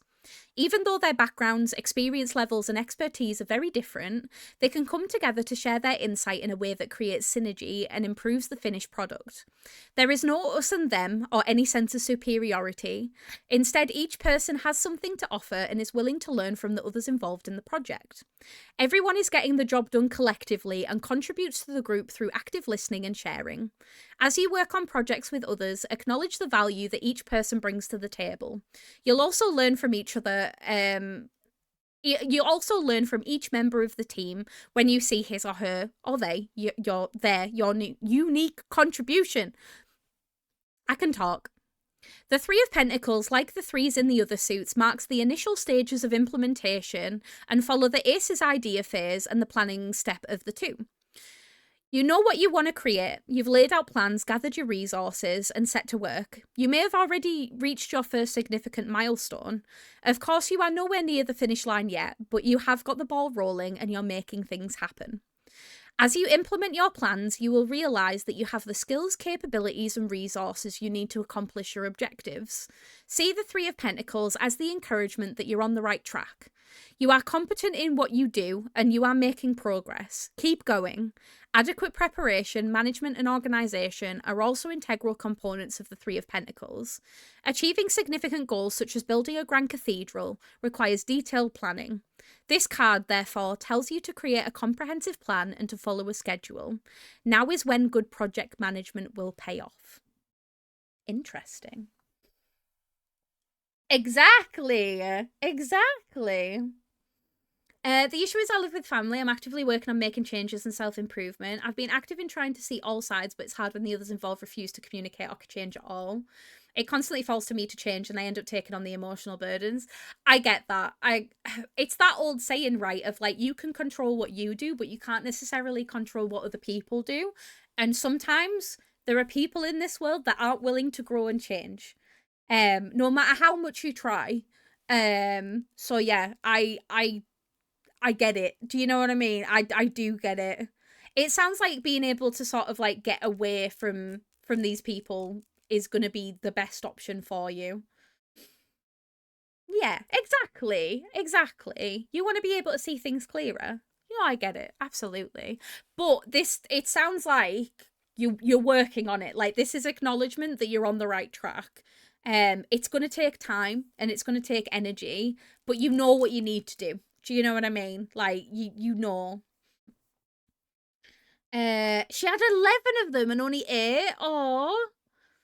And she was super patient with weaning. She'd just get up and walk away until they fell off. But this finder within minutes of her laying down ought to be a mother. Oh no. I'm considering collaborating on stuff with other artist friends. Do it. Do it, do it, do it, do it, do it. Absolutely. But no, this is all really good overall. It sounds like you're at sort of a bit of a... You're at a point. And you just need a little bit of reassurance that, like, yeah, this is... You're heading in the right direction. So yeah, I'm excited. But yeah, other people can absolutely plague how you view yourself and how you choose to hold yourself, if that makes sense. But like I always say, you can control what you do, but you can't control what other people do. And accepting that is like half the battle a lot of the time. But thank you for letting me read for you. I appreciate you. And I do genuinely hope that everything starts working out better soon. I really, really do. Yeah. I love doing readings for you all, honestly. It makes me really happy. I never feel quite as, like, in tune with you all until I'm doing readings. Wait, I'm knocking and I don't even... Who's last? Grill! Grill, it's you. I'm sorry it's taken me 2 hours. I'm so sorry. Are you here? Can I do your reading now? Thank you for being patient. Oh, wait, the ads are coming. Okay, what I'm going to do, I'm going to push the ads through now. And then as soon as I get back, you're next, okay? I'm sure you can wait 3 more minutes because you love me. But yeah, I'm going to take a quick break. I need to go pee. I know, I've been literally, like, it's been 2 hours. I know. I'm going to go pee really quickly. Go grab yourselves a drink, a snack, whatever it is you need. Take a little break. Look away from your computer screens for 5 seconds. As soon as I get back, we'll finish our last 3 card reading. And then we'll move on to the single card readings. Maybe then we'll be towards the end of stream. I do not know. The stream has zoomed over and I've not done a Just Chatting stream like this in forever, but it's been so fun and I've really enjoyed it. Maybe 2026 is the year that I do more of that. Who knows? I'll go cut up the bell peppers. I'm proud of you. Go grumble about it. Be like, fucking bell peppers. Pieces of shit. Why don't they cut themselves? Just go and talk shit. Okay? Go talk shit to your bell peppers. I promise it'll make it easier. Right, I'm going to be right back, everyone. I will see you shortly. I'll see you in a minute. Oh, I will when my mouse decides that it's going to... There we go. Sorry, my mouse disconnected and then reconnected for some reason. Right, I'll be right back. I'll see you in a minute.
Hello, I'm back. How are we all doing? Are we all okay? Are we surviving? Thriving? Okay, Grilly. It's time. Thank you again for being so patient. I really appreciate you all. Okay, let's see what we've got for Grill. I'm excited. I don't think I've done a tarot reading for you in a while anyway. Let's see how it goes. Let's see. Oh, garlic bread pizza. Do you know what? Yes. Yes. Garlic bread pizza. I agree. Sorted laundry and showered. I'm so proud of you. Did you grumble about it the whole time? It's one of my favourite things to do when I'm in a funk. I don't know why, it just circumvents my brain. But yeah, if you've ever got something that you need to do, but your brain's like, no, grumble about it. I start talking to myself, and I'm like, fucking piece of shit laundry. Why the fuck do I have to do this for the rest of my life? And then before I know it, it's done. Garlic bread pizza, so just garlic fingers? Listen, if you're putting garlic on your fingers, I'ma eat them. Grumbled aside way too much? No, no such thing as too much. Hey, if it helped, you got it done. Okay. Well, that jumped. Bloody hell. Bloody hell, that jumped out my hand. I don't know why I went fake British then, as if I'm not British. It's weird. Anyway, we have the Justice card to start off with. Then we have the Six of Wands. Airport? I'm not going to the airport. Ace of Cups.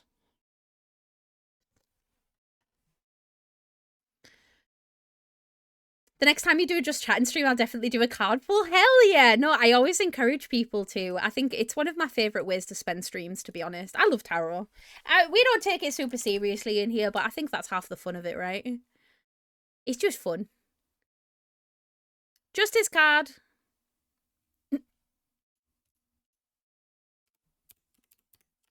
If I can find it. Hello. There we go. Okay, so the Justice card stands for justice, fairness, truth, cause and effect, and law. Have you been in trouble with the police? No, I'm joking. The Justice card represents justice, fairness, truth, and the law. You're being called to account for your actions and will be judged accordingly. If you've acted in alignment with your higher self and for the greater good of others, for the greater good, you have nothing to worry about. However, if you haven't, you will be called out and made to own up to your actions. If this has you shaking in your boots, know that the Justice card isn't as black and white as you may think. A level of compassion and understanding accompanying justice, and although you may have done something you regret, this card suggests that you will be treated fairly and without bias. Be ready to take responsibility for your actions and stand accountable for the ensuing consequences. If you seek justice, then the Justice card is a positive sign that you will indeed be served. Sorry, that it will indeed be served. I made that sound like you were going to get a fucking court document served to you then. Bloody hell. You may be part of a legal case or awaiting final judgment from the courts or a governing body or institution. A ruling will be passed down shortly. Once the decision is made, you must accept it and move on. There are no retrials or second chances with the Upright Justice card. The Justice card often appears when you need to make an important choice with the potential for long-term repercussions. Be aware of the impact your decisions will have on your well-being and the well-being of others. Choose consciously by connecting with your inner guidance system, your intuition, and asking for the answer that is most in alignment with the highest good of all. Be ready to stand by your decision, as you will be held to account for the choices you make. You need to ask yourself, do I stand by my decisions and accept the consequences of my actions? If you cannot, then dig deeper, plunging into the shadows of what is right and wrong, until you find the place where you can stand in integrity and strength. At its core, justice is about the search for truth. As you explore your truth, you will discover that things are not as clear-cut as you had thought. Be prepared to dip into the murky waters and explore what truth means to you. Be consciously aware of what you believe to be true and what you believe to be fair and ethical. It may not be as clear-cut as you think, so prepare to challenge yourself and to explore new territories of your belief system. Have you doing a couple police incidents last year? Nothing I did but was affected by. Yep, makes sense. Hi, Fenris. How are you doing, darling? I hope you're well. I also got caramel and chocolate yogurt. Can I have some? Can I have some, please? Thank you. I'm glad it was nothing involving you. I'm sorry that it was something affecting you, though, sweetheart. Well, hopefully Justice will be served. Which is good. Yes, I've got a whole tub. I want some. Ooh, okay. So your next card is the Six of Wands, and it stands for success, public recognition, progress, and self-confidence. It says the Six of Wands appears when you've reached an important milestone or achieved a significant goal, and you are confident, self-assured, and successful. You harnessed your strengths and talents to bring about a happy outcome to your endeavours and made it through the chaos of the Five of Wands, minimising your distractions and focusing on the task at hand. Yes, there were challenges along the way, but you overcame them by concentrating your energies on the one target. The Six of Wands suggests that you not only have you achieved your goals, but you're also receiving public acknowledgement for your efforts. You may have recently received an award, acclaim, or recognition from the peers of your work. It may be just a pat on the back, but this attention is a boost to your confidence and gives you the strength to continue your endeavours. The Six of Wands also encourages you to put yourself out there and be proud of what you've achieved. Shout your successes from the rooftop and set it all out there for others to see and cheer you on. Be open to receiving love and support from your biggest cheerleaders, who are energised by seeing you succeed. Now is your time to shine. The Six of Wands is a positive encouragement to believe in who you are and your accomplishments so far. Have faith in what you've done and how others will receive it. Do not let fear or guilt stand in the way of your success. You ought to be proud. Hold your head up high and know that you're worthy of admiration. While the Six of Wands marks an important milestone, keep in mind that you're not quite at the finish line just yet. You still have some way to go and challenges may sit on the path ahead. But take heart knowing that you have the support of those around you and they are here to back you 100%. I love that. I'm good. I'm just doing some knitting. What are you knitting? What are you making? I'm going for my progression promotion this year, and I have 3 courses that I'm stepping out of my comfort zone to do, like challenging conversations, public speaking, and something else. I need to get better at selling myself. Incredible. Incredible. I love to hear it. No, absolutely. Beautiful. Beautiful. You're doing it. You're already doing it. Don't even need to divulge in that anymore. You're already on the right path. Hi, Flossie. How are you doing? It's good to see you. Oh. So your last card is the Ace of Cups, and the Ace of Cups talks about love, new relationships, compassion, and creativity. It says, with the Ace of Cups, divine love and compassion are flowing through you. You're a vessel for deep spiritual love from the universe, and you can't help but let that love flow through you and into the world. You receive love, you give love, you are love. Your heart overflows. Now is the perfect time for you to open your heart and experience the rich flow of emotion available to you right now. You are most receptive to creative opportunities, loving connections, and deep compassion for other living beings. As with all aces in tarot, this card comes as an invitation. Will you take it? Will you say yes to divine love and compassion, and will you run with it? The Ace of Cups carries the potential for spiritual and emotional fulfillment, but only if you embrace it with an open heart. This card often appears in tarot readings when you're open to creative expression, especially when you can allow your emotions to shine through your endeavours. You may be inspired to start a new project, take an art class, or even engage in interpretive dance. Why not? At this point in your life, you are comfortable with who you are and happily express that part of yourself to others.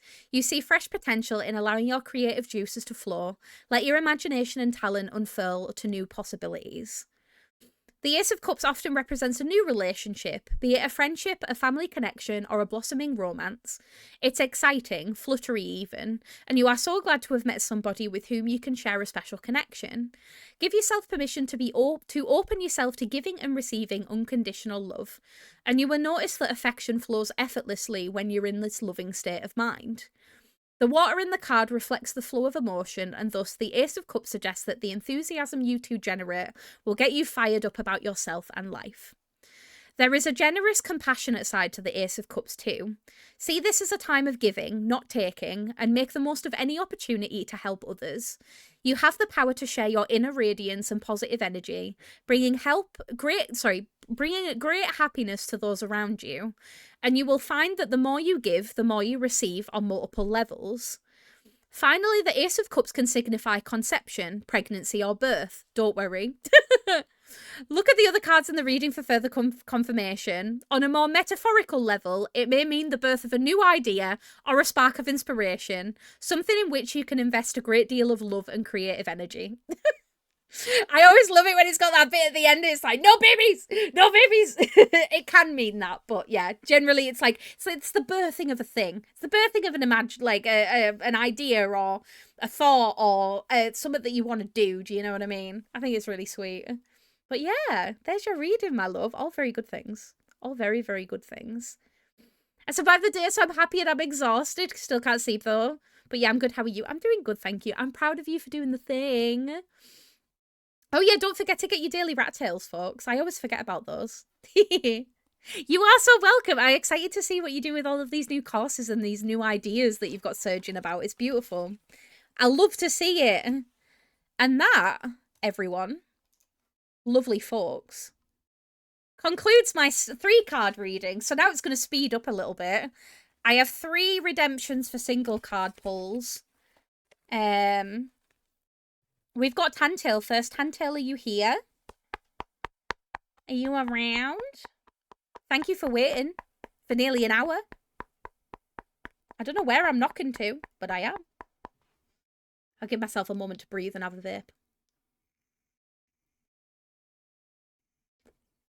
Beautiful. Let's see what comes out for you. Let's have a look. I was reading a pattern. Ooh. That was instant. All right. Sure. Ah, the Fool! The Fool! One of my favourite cards. The Fool!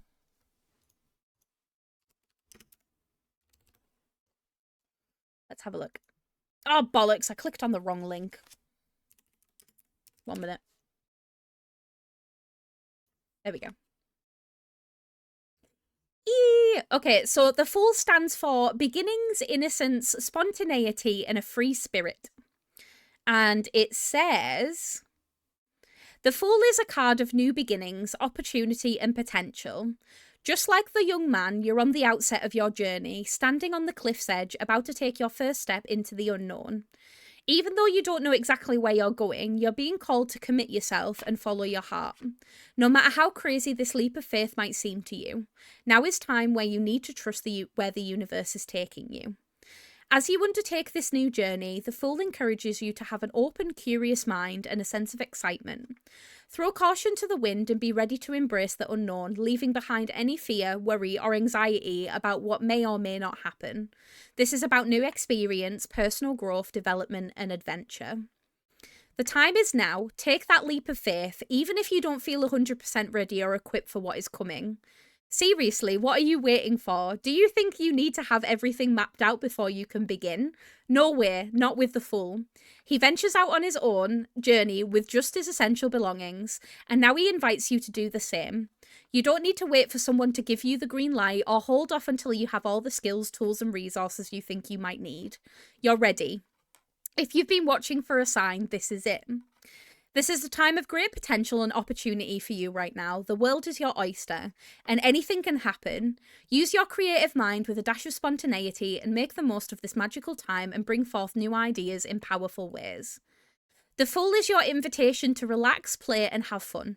Treat life like one big experiment and feel yourself in the flow of whatever comes your way. This card asks you to embrace your beautiful, carefree spirit, allowing yourself to connect to the energy that surrounds you and flows through you. Tap into your fullest potential by stepping into a place of wonderment, curiosity, and intrigue. Live life as though you were a child once again. Laugh more, dance, and let your heart go free. This is an excellent card to meditate on if you're struggling with dread, worry, or self-doubt in your life. The Fool is your guide. As someone who is daring and carefree, he is the embodiment of who you really are, your free spirit, your inner child, and your playful soul. Anytime you experience fear, remember the essence of the Fool as he encourages you to acknowledge that fear and do it anyway. You will never know what the future holds, but like the Fool, you must step into the unknown, trusting that the universe will catch you and escort you along the way. Take a chance and see what happens. Damn, I don't know what you're holding off on, but oh my god! Oh my god! Beautiful. I love that. Yeah, cards are being nice today, literally. Literally. I love to see it though. Thank you for letting me read for you. Me before I put makeup on. Jokes on them. I don't wear makeup. Oh, you don't need makeup. You're gorgeous. But yeah, that's very sweet. I don't know what you've been holding on to or what you've been thinking about, but now's the time. That's entirely not what I expect from a card named The Fool, not gonna lie. I know. None of you need makeup. You're all beautiful. You're also naturally beautiful. If you want to wear makeup just for you, that's okay, though. Okay. We have Tupper now. Tupper, are you still here? I'm very impressed that you've all been so patient with me. I'm not going to lie. Most of the time, people just dip and they're just like, I'll be back eventually. If I want to put on drag, I do. Hell yeah. Absolutely. Hell yeah. Yeah! Oh, beautiful. Thank you. Thank you for waiting. Let's have a look.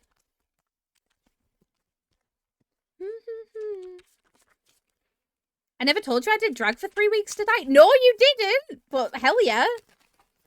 I kept worrying that I would phase out and miss it. Oh, bless you. No, don't worry. I never do readings unless the person is actually present for them. Like, I will just wait until you're next in chat. King of Pentacles. It stuck out like a sore thumb. King of Pentacles for Tupper. Let's have a look.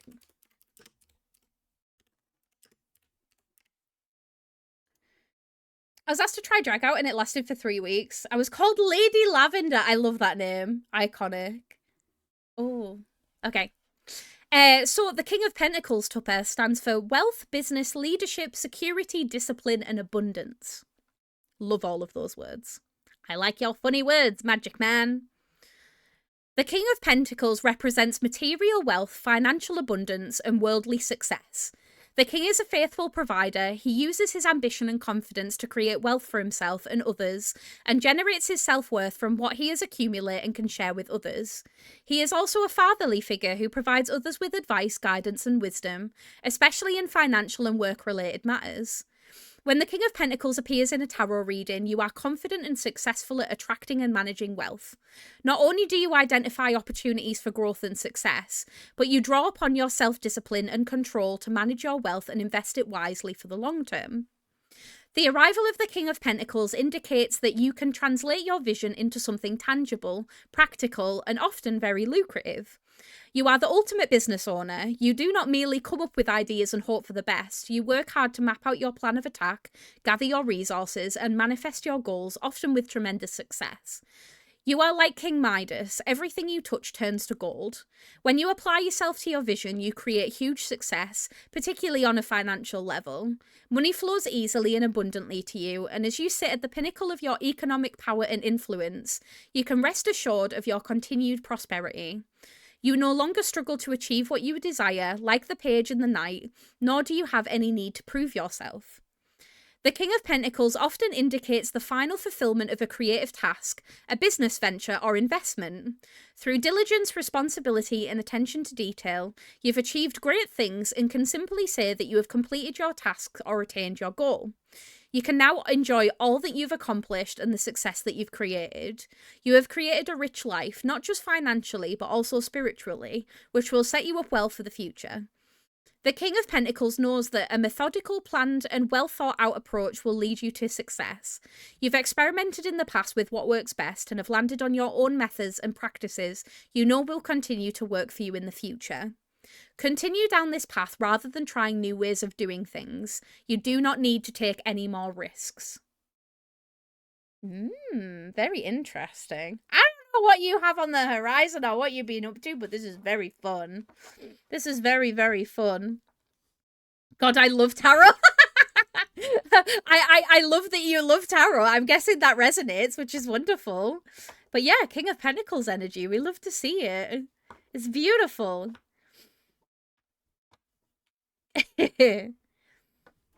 I'm a game based on the War of the Worlds on Roblox, and it isn't a horror game, but it's kind of terrifying. I love War of the Worlds. A neck tube? Oh, you're making a neck tube! That's awesome!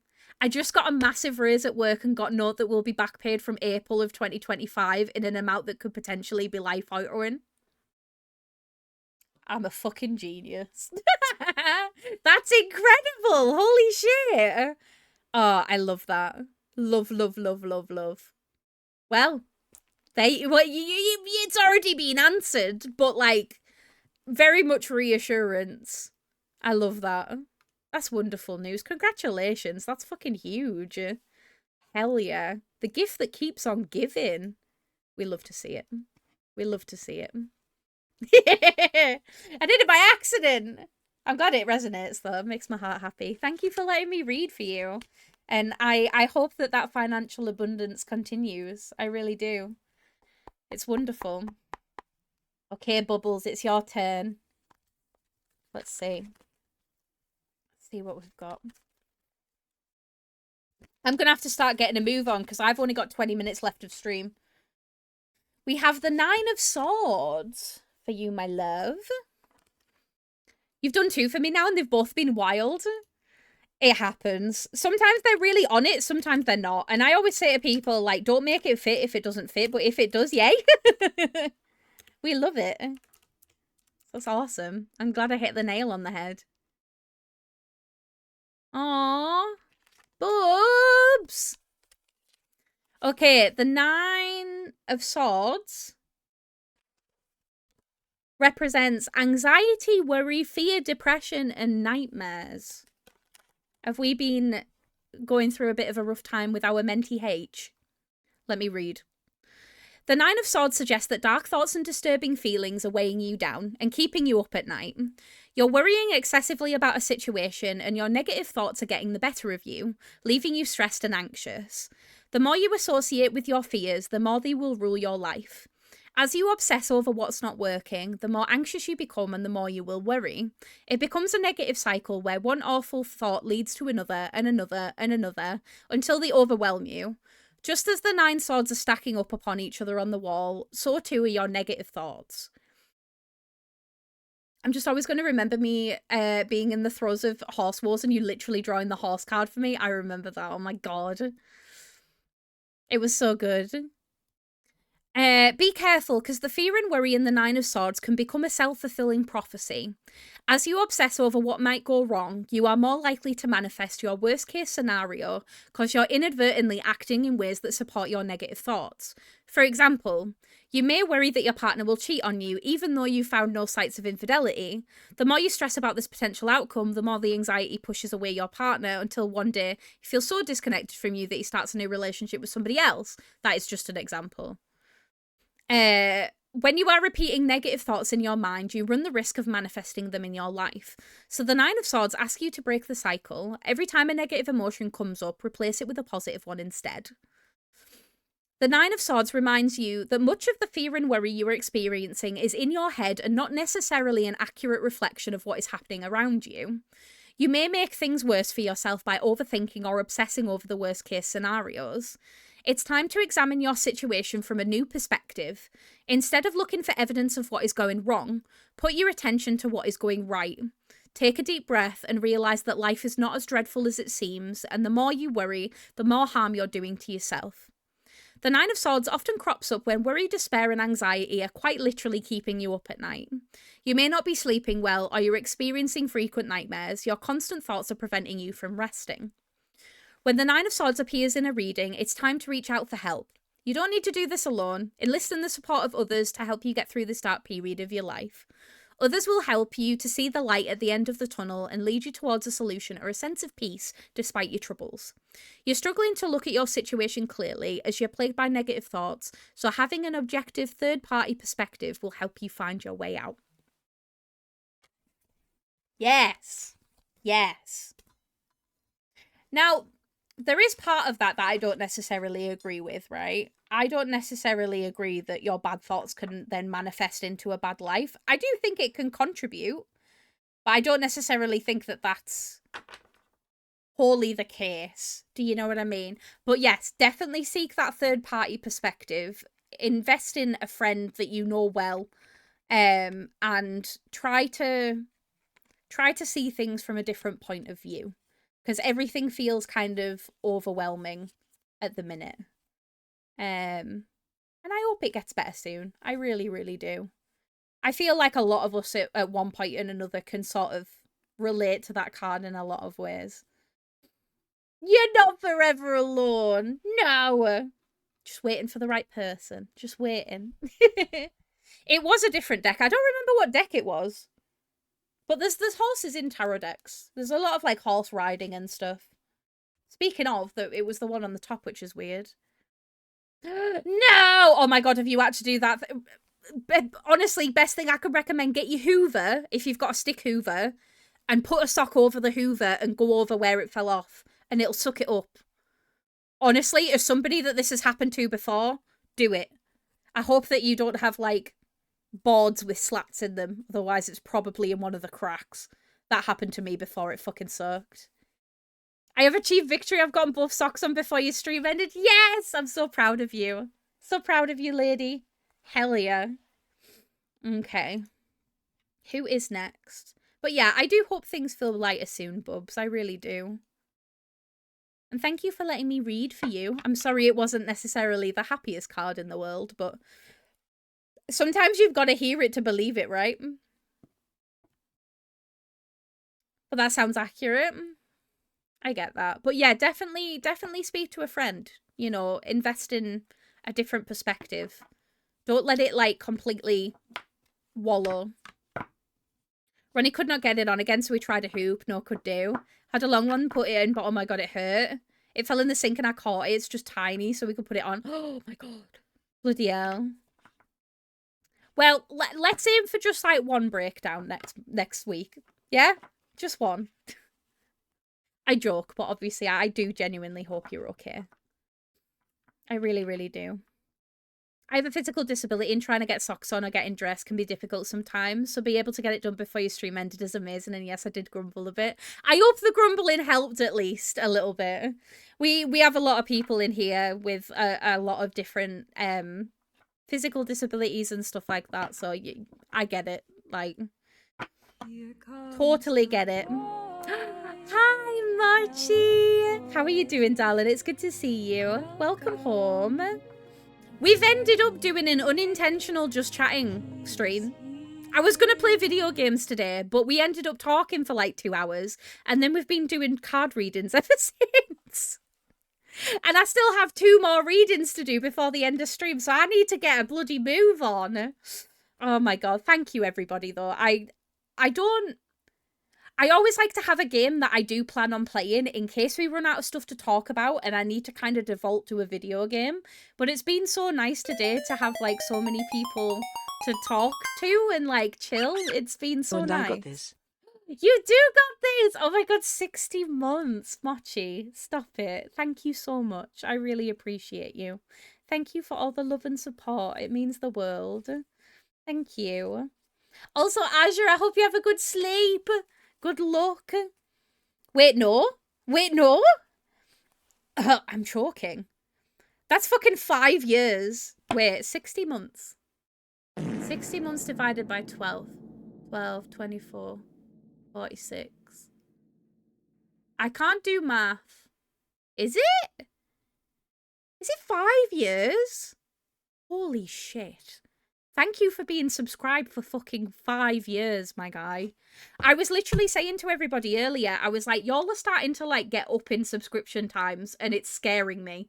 It's actually scaring me. Hey, I wish you the best of luck, Bubs. Good luck. 5 times 12 equals 60. Thank you, Flossie. Flossie is my younger sister, and she knows math better than me. Yeah! No, I love that. Best of luck, though, Bubs. That's awesome. That's alright.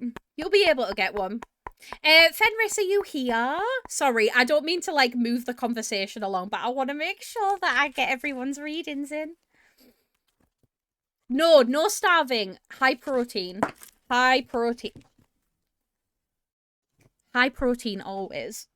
Don't skip any meals. Coming from somebody that's qualifying to be a nutritionist. Don't make me fight you.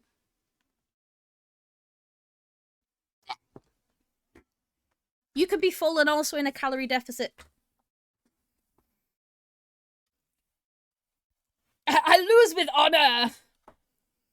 Fight me round the back of Denny's. Okay, we have the Emperor. Very exciting. Let's have a look at Fenris. Everybody look at Fenris right now. I don't mean that.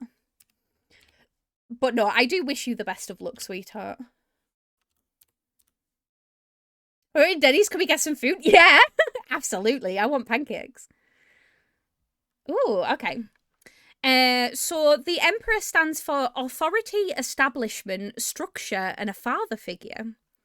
And it says, as the father figure of the tarot deck, the Emperor suggests that you are adopting this fatherly role, regardless of whether you are male or female or non-binary, or none of the above. Providing for your family and protecting and defending your loved ones. You may be the breadwinner or the rock of those who rely on your stability and security. Similarly, the Emperor represents a powerful leader who demands respect and authority. Status, power, and recognition are essential to you, and you are most comfortable in a leadership role where you can command and direct others. As a leader, you rule with a firm but fair hand. You may have a clear vision of what you want to create, and you organise those around you to manifest your goal.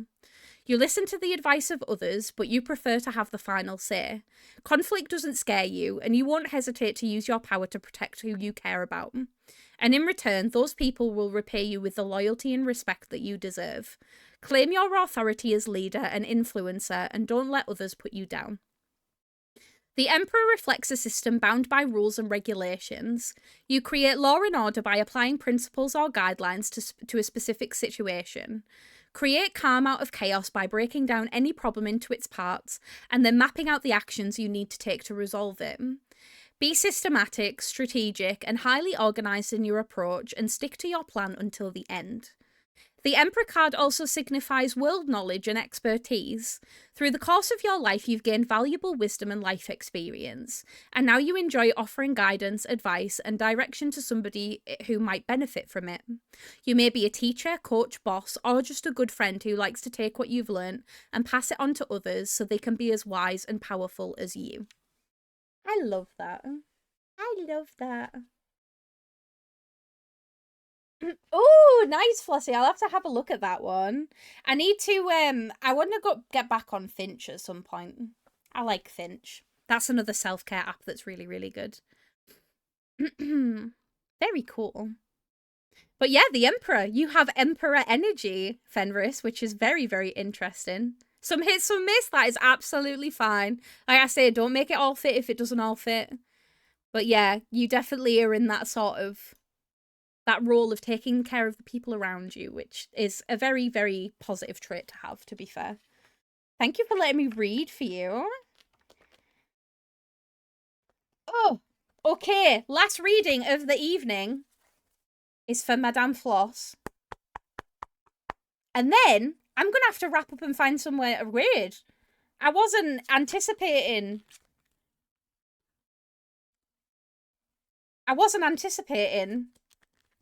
being here for that long.